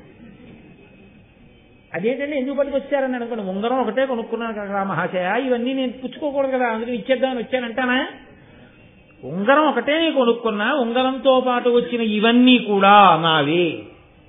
అలా యజమానురాలు వెంట వచ్చినటువంటి దాసులమైనటువంటి మేమందరం కూడా నీకే చెందిన వారము. కాబట్టి ఆమె నీకు భార్య అయితే నేను కూడా నీకు భార్యనైనట్టే. కాబట్టి మహారాజా, ఇది ధర్మబద్ధమైన కోరికే. నేను కన్యని, నీవు క్షత్రియుడవు, మహారాజువు, దక్షిణ నాయకత్వం ఉన్నవాడవు. కాబట్టి నేను పక్కన మహారాజ్ఞీ స్థానంలో కూర్చోపెట్టమని కాని, సింహాసనం మీద కూర్చోపెట్టమని కాని, పత్ని స్థానం ఇమ్మని కాని, యజ్ఞం చేసేటప్పుడు నన్ను పక్కన కూర్చోపెట్టుకోమని కాని నేను ఈ కోరికలు కోరను. అవన్నీ దేవయానివి. ఆమెయే రాజ్ఞి, ఆమెయే సింహాసనం మీద కూర్చుంటుంది. నువ్వు యజ్ఞం చేస్తే ఆవిడే నీ పక్కన కూర్చుంటుంది. కానీ అమ్మ అని పిలిపించుకోవాలన్న నా కోరిక తీరడానికి నీ వంటి దక్షిణ నాయకత్వం ఉన్న సుక్షత్రియుణ్ణి మాత్రమే నేను ఆశ్రయించాలి. పైగా అలాగని నేను ఎవరిని పడితే వాళ్ళని వెళ్ళి అడగనగా. నేను ఏ దేవయానితో వచ్చానో ఆ దేవయానికి నాథుడవు. కాబట్టి నేను నీకు చెందుతాను. కాబట్టి నువ్వు నా కోరిక తీర్చాలి. నాకు పుత్రుల్ని కటాక్షించాలి. కామోపభోగం కాదు నేను కోరేది. నేను అమ్మని కావాలి, నాకు ధర్మ సంతానం కావాలని అడిగింది. ఎంత ధార్మికమైన కోరిక అండి. ఆవిడ ధర్మం తప్పడగలేదు. అడిగితే ఆయన అన్నాడు, నీవు అడిగిన కోరికే ధార్మికమైన కోరికే. ఇలా సంతానాన్ని అపేక్షించినప్పుడు రాజు కృప చెయ్యకపోతే భ్రూణహత్య చేసిన పాపం ఆ రాజు ఖాతాలో వేస్తాడు. కానీ శుక్రుడు నన్ను ఆజ్ఞాబద్ధుణ్ణి చేశాడు. నిన్ను నా దగ్గరకి పంపేటప్పుడు ఎన్నడూ నిన్ను నా భార్యాస్థానంలోకి తీసుకోకూడదని శాసించాడు. కాబట్టి ఎలా కుదురుతుంది అంటే ఆవిడ అనేకమైనటువంటి ధర్మాల్ని ఆవిష్కరించింది. నేను నీ భార్యాస్థానంలో సంతానాన్ని పొందడానికి అర్హురాలని. ఆయనకి కూడా ఆవిడ చెప్పినటువంటి ధర్మమునందు అనురక్తి పొందాడు. ఇద్దరి మధ్య ఉన్నది కామము కాదు, ధార్మికత. ఆమె తల్లి అవడానికి అర్హురాలు. ఆమె కోరిన కోరిక సమంజసము. నేను ఇంకంతకన్నా స్పష్టంగా ఇంకంతకన్నా దాన్ని వివరించి చెప్పక్కర్లేదు. ఒక కన్యకి అమ్మ కావాలని అంతటి మహారాణి కావలసిన పిల్ల కనీస కోరికగా అడగడం, అంత ధార్మికంగా అడగడం కాదు అని అలా దాసిగానే ఉండి దాసిగానే బతుకుతూ కన్యగానే అనలేకపోయాడు మహానుభావుడు యయాతి. తత్కారణం చేత ఆయన అనుగ్రహించినటువంటి కారణం వల్ల ఆమెకి 3 కుమారులు కలిగారు. వాళ్ళు దృహ్వుడు, అనువు, పూరుడు. ఈ 3 కుమారులతోటి ఆవిడ సంతోషంగా ఉంది. కానీ ఆవిడ ఎప్పుడూ కూడా నేను రాజ్ఞీ స్థానంలో ఉంటానో ఏమీ ఆయనను అడగలేదు. కొంతకాలం అయిన తర్వాత దేవయాని చూసింది. అదేం దాస్తే దాగే విషయం అండి. ఆవిడ అడిగింది, అది నువ్వు నాతో వచ్చింది కన్యగా, ఇక్కడ ఉన్నది కన్యగా, నీకు పిల్లలు ఎక్కడి నుంచి వచ్చారని అడిగింది. ఆవిడంది ఒక మహాపురుషుడు, మహా తేజస్వి, గొప్ప తపస్సంపన్నుడు. అమ్మా నీకు మాతృత్వం ఉంటుందని అనుగ్రహించాడు. ఆయన నాకు వరమిచ్చి అనుగ్రహించిన కారణం చేత బిడ్డలకు తల్లినయ్యాను. ఓహో అని సంతోషించింది, వెళ్ళిపోయింది. చచ్చిపోయిన వాళ్ళనే బతికించగలిగిన శక్తివంతుడు తన తండ్రి గారు. ఒక్క మాటతో బిడ్డల్ని ఇవ్వగలిగిన ప్రజ్ఞావంతుడు ఉండాలని ఎందుకు అనుకుంటుంది? అందుకని ఆవిడ అంగీకరించి కొంతకాలం అయిపోయిన తర్వాత ఈ పిల్లలు పెరుగుతుంటే వీళ్లలో యయాతి లక్షణాలు కనపడుతున్నాయి. యయాతి పోలికలు, వీళ్ళ యొక్క తేజస్సు, వీళ్ళ చేతులు, వీళ్ళ వేళ్ళు ఇవన్నీ చాలా అందంగా వాళ్ళు త్రేతాగ్నుల్లో ఉన్నారు క్షత్రియ తేజస్సుతో. 3 అమ్మతో ఆడుకుంటుంటే అక్కడ కర్మ కొద్దీ యయాతి కూర్చునున్నాడు. రోజున వచ్చింది ఖచ్చితంగా దేవయాని. వచ్చి ఈ పిల్లలకి తల్లిదండ్రులు ఎవరు అని అడిగింది. యయాతి చెప్పలేదు, శర్మిష్ఠ ఊరుకుంది. ఇంతకుముందు ఒకసారి అందిగా. ఆవిడ పిల్లల్ని అడిగింది, మీ అమ్మా నాన్న ఎవర్రా అంది. నన్నయ్య గారు ఎంత అందంగా చెప్పారో తెలుసా అండి. అవి గొప్ప సాముద్రిక లక్షణాలు. పొడుగ్గా ఉన్నటువంటి ఆ వేళ్లని ఇలా చాపి వాళ్ళు యయాతిని శర్మిష్ఠని చూపించారు. అంతే. ఉత్తర క్షణం ఆవిడ రథం ఎక్కి శుక్రాచార్యుల వారి దగ్గరికి వెళ్ళిపోయింది. పాపం యయాతి వెళ్ళి శుక్రాచార్యుల వారితో ఏం చెప్తుందో, ఆ శుక్రాచార్యుల వారు పుత్రికా ప్రీతితో ఏమంటాడో అని భయపడి ఈయన వెనక రథం వేసుకుని ఈయన లేడు. ఇద్దరు వెళ్లారు. ఈవిడ కన్నీటితో శుక్రాచార్యుల వారి పాదాలని అభిషేకం చేసేసింది. ఎందుకని? అహంకారం దెబ్బతింది. ఏ కోరిక తీర్చుకోవాలనుకుందో అది భంగపడింది. ఆ యయాతి వలన శర్మిష్ఠ 3 కొడుకులకు తల్లి అయింది. ఇది ఆవిడికి జీర్ణం కాలేదు. వెళ్ళి తండ్రి పాదాలు కడిగి అపారమైన వ్యగ్రతతో మాట్లాడేసింది. అలా మాట్లాడితే తండ్రి ఊరుకోడు, మహాకోపం వచ్చేస్తున్నాయి. నానా నువ్వు ఏది జరగకూడదన్నావో అది జరిగింది. ఈయన శర్మిష్ఠ యందు అనురక్తుడయ్యాడు. కాబట్టి ఎంత అన్యాయం చేశాడో చూసావా నాన్న అని ఏడిచింది. పిల్ల అలా బావురుమంటే ఏ తండ్రి మనసు భగ్గుమందండి. ఇప్పుడు గబుక్కుని ఉచితానుచితములు మరిచిపోయి, అంత కోపంలో ఇలా అనొచ్చా అన్నది మరిచిపోయి గభాలన తన నోటి వెంట శుక్రాచార్యుల వారు ఒక మాట అనేశాడు. నా కూతుర్ని బాధ పెట్టావు కనుక నీవు వృద్ధుడవగుదవుగాక. ఈ క్షణంలోనే పరమ వృద్ధుడివైపోతావు. నాడులు పైకొచ్చి జుత్తు ముగ్గుబుట్టయిపోయి ఒళ్ళంతా గజ గజ గజ గజ వణికిపోతూ చూపు మందగించి పొడిజొగ్గొచ్చి కొద్దిగా ఒళ్ళు వెచ్చనిచ్చి ఏమీ కనపడక కదిలిపోతూ ఇంద్రియములన్నీ కూడా జారిపోతుండగా వృద్ధాప్యాన్ని పొందుతాం. ఏమనలేదు దేవయాని. అయ్య బాబాయ్ నాన్నగారండి అదేంటండి అంత శాపం ఇచ్చారు. ఆయన అటువంటి శాపాన్ని పొందితే ఈవిడికి మాత్రం బాధ కాదండి. కానీ ఆవిడ బాధ పొందలేదు. ఎందుకో తెలుసా? ఇప్పుడు శర్మిష్ఠ కూడా సంతోషించడానికి వీల్లేదు. ఇది ఆవిడ బాధ. ఇప్పుడు ఈయనకి వృద్ధాప్యం వస్తే వచ్చింది. ఇప్పుడు శర్మిష్ఠ ఏడవాలి. తను ఏడిచినా పర్వాలేదు. ఎంత క్రౌర్యమో, ఎంత పగో, ఎంత అభిజాత్యమో, ఎంత అహంకారం దెబ్బతింటే తట్టుకోలేని స్థితో. ఇది అన్న తర్వాత యయాతి చాలా చాలా తెలివైన వాడని చెప్పాలి ఆయన అన్న ఒక్క వాక్యానికి. మీరు జాగ్రత్తగా వినండి, నేను మళ్ళీ అనను ఆ వాక్యాన్ని. అందుకని మీరు ఒక్క మాటే వినవలసి ఉంటుంది ఆ వాక్యాన్ని. నేను 10 మాటల వాక్యం అనక్కర్లేదు, ఒక్క మారే నేను అంటాను. దాన్ని బట్టి వెంటనే శుక్రుడి మనసు ఎందుకు కలుగుతుందో మీరు అర్థం చేసుకోవాలి. యయాతి ఆయన పాదములు పట్టుకుని అన్నాడు, నాకు ఇంకా నీ కుమార్తె యందు ఇంద్రియ చాపల్యము విడవలేదు, నీవు నన్ను వృద్ధుడవు కమ్మని శపించావన్నాడు. దీనికి మళ్ళీ దేవయాని సంతోషపడిపోయింది. అహంకారం కదండి, నేను ఒక్కమారే అంటానని చెప్పాను ఆ వాక్యాన్ని. ఎందుకంటే అటువంటి 10 మాటలు సభాముఖంగా అనక్కర్లా, ప్రాజ్ఞులు మీ అందరూ పరిశీలించగలరు.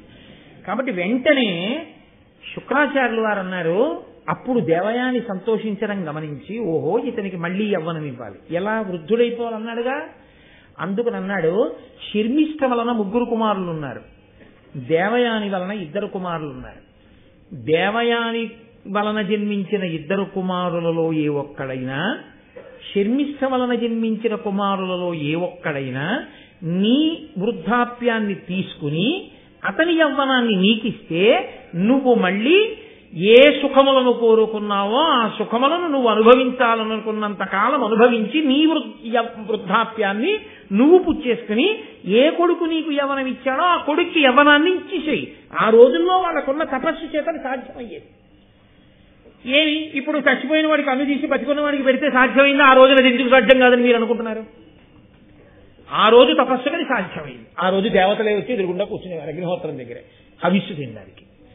కాబట్టి ఈ మాట అని శుక్రాచార్యుల వారి నోటి వెంట వేరొక మాట వచ్చేసింది. అది కదలిక. ఎవరు ధర్మమునకు కట్టుబడ్డారో చిట్ట చివర గెలవవలసిందే. ఆయన అన్నాడు, ఏ కొడుకు నీ వృద్ధాప్యాన్ని పుచ్చుకోవడానికి ఇష్టపడతాడో ఆ కొడుకే నువ్వు రాజ్యాన్ని కూడా నీ తదనంతరము ఇయ్యి. అప్పటికి మహారాజ్ఞిగా ఉంది, కానీ తర్వాత రాజమాత ఎవరవ్వాలో, తర్వాత రాజ్యం ఏ వంశానికి వెళ్ళిపోవాలో, ఇప్పుడు శర్మిష్ఠ కుమారులు ముందుకొస్తారో దేవయాని కుమారులు ముందుకొస్తారో అన్నదాన్ని బట్టి ఉంటుంది. తనకే ఒకరు చెప్తే మాట వినే లక్షణం లేనిది తన కొడుకులకు ఉంటుంది. ఆ దేవయాని చెప్తే వింటారా? ఇప్పుడు నాన్నగారు నా కూతురు దాసిగా వెళ్ళిపోతుంది అంటే విన్న కూతురు ఎవరుందో ఆ కూతురు కొడుకుల్లోనే ఎవరో వినాల్సి ఉంటుంది. మాట వినే తత్వం నీకోటి ఉంటే నీ పిల్లలకు ఉంటుంది. నీకే లేని నీ పిల్లలకి ఎక్కడి నుంచి ఉంటుంది? ఒకవేళ నువ్వు వెళ్ళి చెప్పినా ఊరుకుదురు మీరు పెద్ద మాట విన్నట్టు. మీరు ఎన్ని మాటలు అహంకారంతో నాన్నగారు ఎన్ని మాటలు మాట్లాడారు, ఏట్రా వాడు మన అంటరా అనేవారు. ఇప్పుడు నేనంటే తప్పు వచ్చిందా అని అనుకోండి, అప్పుడు మీరేమంటారు ఇంక పిల్లలతో? అప్పుడు ఇంక తండ్రికి అనడానికి ఏముండదు. అందుకే శాస్త్రంలో ఏమంటారంటే, కొడుకుకి తండ్రి నోరు విప్పి ధర్మమును చెప్పరాదు. అసలు కొడుకుకి ఎప్పుడు ఏ భయం ఉండాలంటే, నాన్నగారండి మా ఇద్దరిని ఆశీర్వదించండి అని కోడల్ని తీసుకుని వచ్చేస్తాడేమో స్వతంత్రంగా అన్న భయం తండ్రికి ఉండక్కర్లేదు. ఎందుకు ఉండక్కర్లేదో తెలుసా? అసలు నాన్నగారి జీవితం ఒకటి ధర్మబద్ధం అయితే మా నాన్నగారు ఇలాంటిది ఒప్పుకుంటారా అన్న ఆలోచన కలిగిన ఉత్తర క్షణంలో కొడుకటువంటి దుడుకు పని చెయ్యడు. దోషం అది కూడా దాటిపోతే అప్పుడు తల్లిదండ్రుల ప్రారంభం అనుకోవాల్సి ఉంటుందంటే. కాబట్టి ఇప్పుడు తాను వినలేదు ఎప్పుడు మాట, ఇప్పుడు ఎలా వింటారు దేవయాని పిల్లలు? సంతోషించాడు, భార్యతో కలిసి ఇంటికి వెళ్ళాడు, 5గురిని పిలిచాడు. పిలిచి, ఒరే నాయనా, మీ తాతగారు నాకు శాపవాక్కు విడిచిపెట్టాడు, భూసురులాదిగ గల జనులీసుర సేవించిరేమి, నాకు ఈ వృద్ధాప్యం అకారణంగా వస్తుంది అని నాకు శాపం ఇచ్చాడు. అందుచేత నాకు అకారణంగా వృద్ధాప్యం వచ్చేసింది. దానితో పాటు ఒక విసులుబాటు ఇచ్చాడు. మీలో ఎవరైనా నా వృద్ధాప్యాన్ని పుచ్చుకొని మీ యవ్వనం నాకు ఇవ్వండి, నేను కొన్నాళ్లు భోగాలు అనుభవించి విరక్తి కలిగిన తర్వాత మీకు మళ్ళీ యవ్వనం ఇచ్చేసి నా వృద్ధాప్యం పుచ్చేసుకుంటా. అలా ఎవరు ఇస్తారో వాళ్ళకి రాజ్యం ఇద్దాం అనుకుంటున్నానన్న మాట మాత్రం పైకి చెప్పలేదు. చెప్పకుండా ఎవరైనా పుచ్చుకుంటారా అని అడిగాడు. ముందు దేవయాని యొక్క పిల్లల్ని పిలిచి, మొదట పుట్టినవాడు కాబట్టి యదువుని అడిగాడు, ఎరా పుచ్చుకుంటావా అని. అంటే పిల్లలు అన్నారు, తగిలి జరయు రుజయు దైవవశంబుననయ్యనేని వానిని అనుభవింతుగాక ఎరిగి కడగి అరింటి చేకొందురయ్యా ఎట్టి కుమతులైనా.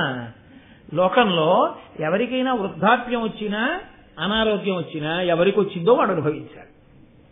అంతేకాని లోకంలో ఎవడైనా ఎవరికో ముసల్తనం వచ్చేస్తే నాకు ఇచ్చేయని వేస్తారు అని గుచ్చేసుకుని వీడికున్న యవనం వాడికి ఇస్తారా? వాడెవడికో జబ్బు వస్తే వాడు అనుభవించాలి. అంతేగాని మీ జబ్బు నాకు ఇవ్వండి అని చెప్పి వాడి దగ్గర జబ్బు వీడు గుచ్చుకుంటాడా? వీడి ఆరోగ్యం వాడికి ఇస్తాడా? ఏమన్నా పిచ్చి ప్రశ్న. మమ్మల్ని ఏమన్నా ఇమ్మంటా ఏంటి? అసలు అలా అడగకూడదు, తప్పు నాన్న అన్నారు. అంటే ఆయన అన్నాడు, ఒక్కొక్కడిని పిలిచి అడిగాడు, ఎదువు ఇవ్వనని చెప్పేశాడు. కాబట్టి ఆయన అన్నాడు, నీకు అసలు రాజ్యాధికారము లేకుండుగాక, నీకు నీ వంశంలో పుట్టేవాళ్ళు ఎవ్వరూ రాజ్యం చేయరు. అందుకే యాదవులు రాజ్యం చేయలేదు. కాబట్టి యదువంశమునందున్న వారికి రాజ్యాధికారము లేదు. రెండవ వాడు తుర్వసుని అడిగాడు, ఆయన అంగీకరించలేదు. దేవయాని బిడ్డలు వీళ్ళిద్దరు, అమ్మకి లేనితనం వీళ్ళకి వస్తుందా? కాబట్టి ఆయన అన్నాడు, మీకు ధర్మజ్ఞానము లేకుండుగాక, తండ్రి మాట వినడం గొప్పది అని మీకు తెలియలేదు. కాబట్టి మీకు ధర్మజ్ఞానం లేక ఆటవికులకు రాజులగుదురుగాక. శర్మిష్ఠ కొడుకుల్లో దృశ్యుణ్ణి పిలిచి అడిగాడు, నువ్వు తీసుకుంటావా? ఆయన అధిక్షేపించాడు. నీవు నా తర్వాత రాజ్యాధికారమును పొందకుందువుగాక, నీవు ఎంతసేపు కూడా నదుల దగ్గర సరస్సుల దగ్గర పడవలు తోసుకుని యాత్రికుల్ని ఇట్నుంచి అటు దింపేటటువంటి వాళ్ళ రాజ్యములకు రాజువగుదువుగాక. అనువుని పిలిచి అడిగాడు. ఆయన వృద్ధాప్యాన్ని చాలా చిన్నతనం చేసి మాట్లాడాడు. నీ వంశంలో పుట్టిన ఎవ్వరూ అసలు వృద్ధాప్యమును చూడకుండా మరణించెదరుగాక. కాబట్టి యవ్వనంలోనే మరణిస్తారు నీ వంశంలో. పూరుణ్ణి పిలిచి అడిగాడు. ఆయన అన్నాడు, తండ్రి మాట వినడం, తండ్రికి మేలు చెయ్యడం చెయ్యని నాడు ఈ దేహం ఎందుకు? కాబట్టి నాన్నగారు, నేను సంతోషంగా మీ వృద్ధాప్యాన్ని తీసుకుంటాను, నా యవ్వనం మీరు తీసుకోండి, మళ్ళీ మీకు ఎప్పుడు కావాలి అని అనిపిస్తే అప్పుడు నా యవ్వనాన్ని నాకు ఇచ్చేసి మీ వృద్ధాప్యాన్ని మీరు పుచ్చేసుకోండి అన్నాడు. వెంటనే ఆ పూర్వు దగ్గర ఆయన యవ్వనాన్ని పొందాడు. పొంది ఒక 1000 సంవత్సరముల పాటు, ఆ రోజుల్లో ఆయుద్ధాయాలు అటువంటి, దశరథ మహారాజు గారు 60,000 సంవత్సరములు బతికాడు. ఒక 1000 సంవత్సరములు భోగములు అనుభవించి ఈ భోగముల అనేటటువంటి వైరాగ్యమును పొంది కొడుకుని పిలిచి ఆయన యవ్వనం ఆయనకి ఇచ్చేశాడు. ఇచ్చేసి వృద్ధాప్యాన్ని పొందాడు. పొంది కొన్ని 1000 సంవత్సరములు తపస్సు చేశాడు. వానప్రస్థానికి వెళ్ళి 1 రోజు 2 రోజులు కాదు, కొన్ని 1000 సంవత్సరములు పంచాగ్నిహోత్రం మధ్య నీళ్లలో అన్నం తినకుండా గాలి తింటూ ఘోరాతి ఘోరమైన తపస్సు చేసి చిట్ట చివరికి సశరీరుడై విమానం ఎక్కి ఇంద్రసభకి వెళ్లి దేవేంద్రలోకంలో భోగాలు అనుభవించి అక్కడి నుంచి బ్రహ్మగారి సభకి వెళ్లి కొన్ని కల్పముల పాటు బ్రహ్మగారి లోకంలో ఉండి మళ్లీ తిరిగి దేవేంద్రలోకానికి వచ్చాడు. ఇంత తపస్సు చేశాడు. ఎన్ని 100,000 సంవత్సరములు అన్నాడు ఇంద్రుడు. ఆయన్ని చూసి అన్నాడు, కొన్ని 1000 సంవత్సరాల క్రితం నువ్వు ఇక్కడికి వచ్చావు, కొన్నాళ్ళు ఇక్కడ భోగం అనుభవించావు, ఏకంగా బ్రహ్మసభలో కొన్ని కల్పముల పాటు ఉన్నావు, మళ్లీ తిరిగి ఇక్కడికి వచ్చావు, ఎంత తపస్సు చేస్తే ఇది సాధ్యమైందయా అని ఇంద్రుడు అన్నాడు. ఏమి తపంబునరించితి భూమీశ్వర, పుణ్యలోక భోగంబుల తేజో మహిమను అనుభవించితివి సామాన్యమే 100,000 సంవత్సరములు. 100,000 సంవత్సరములు తపస్సు చేశావు కాబట్టి ఇంత గొప్పగా ఇన్ని అనుభవిస్తున్నావు. ఇప్పుడు ఇంత గొప్ప తపస్సును ఎలా చేయగలిగావయా అని అడిగాడు. అడిగితే ఏయాతి అన్నాడు, సుర దైత్య యక్ష రాక్షస నర ఖేచర సిద్ధ ముని గణ ప్రవరులు భాసుర తపములు నాదగు దుష్కర ఘోర తపంబు సరియుగా వమరేంద్ర. ఇంద్రుడా, నువ్వు అడిగావు కాబట్టి చెప్తున్నాను. సురులు కాని, దేవతలు కాని, దైత్యులు కాని, యక్షులు కాని, రాక్షసులు కాని, మనుష్యులు కాని, ఖేచరులు కాని, సిద్ధులు కాని, మునిగణములు కాని నేను చేసిన తపస్సు లాంటి తపస్సు చెయ్యగలిగిన వాళ్ళు లోకంలో లేరు అన్నాడు. వెంటనే ఇంద్రుడు అన్నాడు, నువ్వు ఎంత తపస్సు అయినా చేసి ఉండొచ్చు, నేను ఇలా తపస్సు చేశానంటే సంతోషిద్దును. మిగిలిన వాళ్ళని పెద్దలని పట్టుకుని పనికి వాళ్ళని చేసి వాళ్ళు నాలా ఏం చేయగలరన్నావే, ఈ అహంకారానికి నీ పుణ్యం నశించిపోయింది, పో భూమి మీద కన్నాడు. అంతే, అక్కడి నుంచి కింద పడిపోతాడు. ఎక్కడికి వెళ్ళిందో చూడండి. అహంకార స్పర్శ ఇంత యయాతిని ఎంత కిందకి తీసుకొచ్చి ఆ ఒక్క మాటకు పోయింది నీ పుణ్యం అంతా. నువ్వు చేసిన తపస్సు, ఇన్ని 1000 సంవత్సరాల తపస్సు పోయింది అహంకారంతో నీకు వచ్చేసిన మాట వల్ల. పో కిందకన్నాడు. పడిపోతూ ఇంద్రుణ్ణి ప్రార్థన చేశాడు. మహానుభావ, ఇంత అన్యాయంగా కింద పడిపోలేను, మళ్ళీ వెళ్ళి మనుష్యలోకంలో బతకలేను, కాబట్టి నన్ను నక్షత్ర మండలంలో నక్షత్రాలకి సమీపంలో ఉండే అవకాశం ఇమ్మన్నాడు. సరేనని అక్కడికి పంపారు. శిబి నక్షత్రం అని ఒక నక్షత్రంలో ఉండేటటువంటి కొంతమంది యయాతిని చూసి ఆయన దగ్గరికి వచ్చారు. వాళ్ళు ఆయన దౌహిత్రులు, ఆయన కూతురు కొడుకులు. వాళ్ళు శరీరాలు కూడా విడిచిపెట్టి నక్షత్ర మండలానికి వెళ్ళారు. అప్పుడు ఇంకా ఈయన హాయిగా పైన తిరుగుతున్నాడు. ఒక్క మాటకి అహంకారంతో ఇతరులు అవమానించినందుకు పడిపోయాడు. అప్పుడు వాళ్ళు వచ్చి అన్నారు, మీరెవరు, ఎందుకు ఇలా వచ్చారు, ఇక్కడ ఎందుకు నక్షత్రాలకు దగ్గరలోకి వచ్చి నిలబడ్డారు అని అడిగారు. అడిగితే అప్పుడు అన్నాడు యయాతి, అమర విభుండు దాని వినియల్గి మదంబున ఉత్తమావమానముదగునయ్య చేయనని నన్ను అదో భువన ప్రతాప సంభ్రమ వివశాత్ము చేసే అది పాడియ ఇందును అల్పమయ్యు దర్పము బహుకాల సంచిత తప ఫలహాని ఒనర్పకుండునే. ఒకే ఒక్క మాట అన్నా, వాళ్ళందరూ ఏం చేస్తారు నాలా తపస్సని. దానికి నన్ను కిందకి బొమ్మన్నాడు ఇంద్రుడు. మళ్ళీ అడిగితే ఇక్కడికి పంపించాడు నక్షత్ర మండలానికి. నిజమే, ఎంత చిన్న మాటైనా అది అహంకారంతో మాట్లాడే ఒక్క మాటైనా ఇన్ని పుణ్యాల్ని పాడు చేసేస్తుంది. కాబట్టి ఇంద్రుడి తప్పే ఉంది, నాదే తప్పంత. అహంకారంతో మాట్లాడడం, పెద్దలను అధిక్షేపించి నేను ఎలా తపస్సు చేశానో చెప్తే పోదు, వాళ్ళు పనికి మాలిన వాళ్ళు అంటాం ఎందుకు? దానివల్ల పడిపోయాను. కోరుకుంటే ఇదిగో ఇక్కడికి పంపారన్నాడు. అంటే వాళ్ళు అన్నారు, నువ్వు ఇన్ని లోకాలు తిరిగావు, ఇన్ని కల్పాలు ఉన్నావు, బ్రహ్మసభలో ఉండడం అంటే బ్రహ్మగారు మాట్లాడుకుంటే వినొచ్చు, నీకు ఎన్నో తెలిసి ఉంటాయి, మాకు ధర్మం గురించి 4 మాటలు చెప్పన్నారు. అంటే సర్వభూత దయ్యకు సత్యవాక్యమునకు ఉత్తమంబు ధర్మ ఉండెరుంగా ఒరలు నొప్పి కోడకు ఉపతాపమునరించు నదియ కడున ధర్మం అనిరిబుధులు. ఆయన అన్నాడు, సర్వభూత దయ, సత్యమైన వాక్యము, ఈ 2 లోకంలో అత్యుత్తమమైనటువంటి ధర్మాలు. సమస్త భూతముల మీద దయ కలిగి ఉండడం, వాక్కునందు సత్యం ఉండడం. ఇతరులకు బాధ కలుగుతుందని తెలిసి కూడా బాధ పెట్టడం కన్నా పెద్ద ధర్మం లోకంలో ఇంకోటి లేదు అంటూ ఆయన ఒక ప్రసంగం చేశాడు. వేదము ప్రమాణము, వేదము ఎలా చెప్పిందో అలా బతికి గృహస్థాశ్రమంలోకి వెళ్లి వేదము అనుభవించమన్న భోగములను అనుభవించి, ఈ భోగములు భోగములా అనేటటువంటి ప్రశ్న వేసుకుని దానివల్ల వైరాగ్యమును పొంది వానప్రస్థానికి వెళ్లి భార్యతో కలిసి తపస్సు చేసి చిట్ట చివర భార్యని కుమారుడి దగ్గరికి పంపి కాని భార్య శరీరాన్ని కాని విడిచిపెట్టేస్తే అప్పుడు తాను సన్యాసం తీసుకుని కాషాయం కట్టుకుని ఏ ఊరిలోకి రాకుండా, ఏ పట్టణంలోకి రాకుండా, ఏ గ్రామంలోకి రాకుండా బయట దూరంగా ఊరికి చెట్ట చివర ఎక్కడో ఏ చెట్టు తొర్రలోనో ఉండిపోయి ఆకలేస్తే వ్యాధి వచ్చినట్టు అప్పుడు మాత్రం ఊళ్ళోకి వెళ్ళి ఇళ్ల ముందుకెళ్లి చెయ్యి తాపి 4 పిడతలు చేతిలో వేస్తే ఆ పిడతలు మాత్రమే తిని ఊరు బయట నివాసం చేసి నిరంతరము ఆత్మని మననం చేసుకుంటూ సాక్షి మాత్రంగా ఉండి శరీరం పడిపోతున్నప్పుడు కూడా తాను ఆత్మగా నిలబడగలిగిన సన్యాస స్థితిలో ఉండిపోయిన వాడెవరో వాడు మోక్షానికి అర్హుడవుతాడు. కాబట్టి ఇలా బ్రతకమని వేదం చెప్పిందయా, అలా బ్రతకండి, అలా ఉండాలి లోకంలో ఉండేటటువంటి వాళ్ళందరూ అన్నాడు. అంటే వాళ్ళు చాలా సంతోషించి, మహానుభావా నీకు ఇన్ని విషయాలు తెలుసు కదా, నీకు ఇన్ని తెలిసున్నవాడివి, భూత భవిష్యత్ వర్తమాన కాలములు తెలిసున్నవాడివి కాబట్టి మాకు చెప్పు, మాకు పుణ్యలోకములు ఉన్నత లోకములు ఉన్నాయా అని అడిగారు వాళ్ళు. అడిగితే ఆయన అన్నాడు, ఉన్నాయి, మీరు ఉన్నత లోకములు పొందుతారు అన్నాడు. అంటే వాళ్ళన్నారు, రా నిన్ను కూడా మాతో మళ్ళీ ఉన్నత లోకాలకి తీసుకుపోతున్నాం అన్నాడు. ఇంద్రుడు వద్దన్నాడుగా, ఎలా సాధ్యం అంటే సత్సంగం వలన సాధ్యమైంది అన్నారు వాళ్ళు. మేమింత పుణ్యం చేసి ఉన్నత లోకాలకు ఎడుతున్నాం, వెంటనే నీ అహంకారాన్ని విడిచిపెట్టి నాది తప్పే, నిజమే, మహాత్ముల్ని నేను అలా అనకూడదు, అలా అన్న తర్వాత ఇంద్రుడు నా పుణ్యం పోయిందని కిందకి తోస్తే ఇంద్రుడి తప్పెక్కడుంది అని అన్నావే అని మాతో కలిసి నిలబడి మాట్లాడేవే, ఈ సత్సంగ పుణ్యం చేత మళ్ళీ నీకు ఊర్ధ్వలోకాలకి వెళ్ళేటటువంటి అదృష్టం కలిగింది, రా వెళ్ళిపోదామని ఉన్నత లోకాలకి తీసుకెళ్ళిపోయారు. కాబట్టి అథవా దీని సారాంశం ఏమిటో తెలుసా అండి, అహంకారము పోవాలి అనుకున్న వాడికి ఏకైక మార్గము లోకంలో మహాపురుషులతో కలిసి ఉండడమే. సత్పురుషులతోటి కూడిక వలన అహంకారం అనేటటువంటిది నశించిపోతుంది. అరే వాళ్లే అన్ని తెలుసున్న వాళ్ళంత వినయంగా ఉన్నారు, అంత మర్యాదగా ఉన్నారు, అలా బ్రతుకుతున్నారు, అరే మనం దేనికి అహంకరిస్తాంరా, తప్పు కదా, తెల్లవారులేస్తే చూస్తున్నామని వాళ్ళని చూసి వాళ్లతో కలిసి ఉండడం వల్ల మనసు మారుతుంది.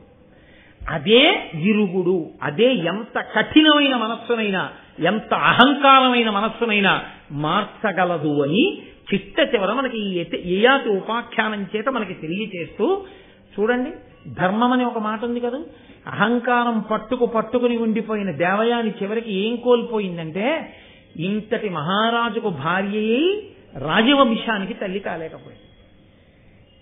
ఇటు ఒక బ్రాహ్మణుడికి భార్యయై తాను బ్రాహ్మణి కాలేకపోయింది. ఇంత శుక్రాచార్యుల వారికి కూతురై ఆయనకి ఒక దౌహిత్రుణ్ణి బ్రాహ్మణుణ్ణి అందించలేకపోయింది. అహంకారం పట్టుకున్న దేవయాని ఏమిటి పొందగలిగింది? అమాయకత్వం చేత, పశిచరం చేత, అయోమయం చేత, తెలియనిచరం చేత ఏదైనా కావచ్చు, కానీ తప్పు తప్పే. అహంకారమునందు నిలబడిపోవడం ఎంత ప్రమాదం దేవయానికి తెచ్చింది.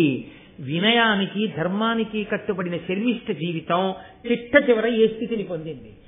ఆమె మహారాజ్ఞి కావాలని కోరుకోకపోయినా ఆమెయే రాజమాత అయింది. చిట్ట చివర పూర్వుడికి రాజ్యం ఇచ్చాడు. ఇచ్చి మంత్రులందరూ అడిగారు, పెద్దవాడు ఎదువు ఉన్నాడు కదా, ఆయనకి ఇవ్వకుండా ఇతనికి ఎందుకు ఇస్తున్నావు అని అడిగారు. అప్పుడు చెప్పాడు, కొడుకు మాట వినని, తండ్రి మాట వినని కొడుకుకి తండ్రి యొక్క అధికారాన్ని ఐశ్వర్యాన్ని పంచుకునేటటువంటి అధికారం లేదు. నా మాట విన్నవాడు వాడు. శుక్రాచార్యుల వారు అనుగ్రహించారు, భగవంతుడు పలికించాడు శర్మిష్ఠ ధర్మానికి. అందుకని నా మహానుభావుడు, నా మామగారే ఆ మాట అన్నాడు, నీ మాట ఎవరు వింటాడో వాడికి రాజ్యం ఇమ్మని. విన్నవాడు పూరుడు. కాబట్టి నేను పూరుడికి రాజ్యం ఇస్తున్నానని పూరుడికి పట్టాభిషేకం చేసి ఆయనకి ధర్మాలు నేర్పి, ఇంద్రుడంతటి వాడు అడిగాడు ఏం నేర్పావని.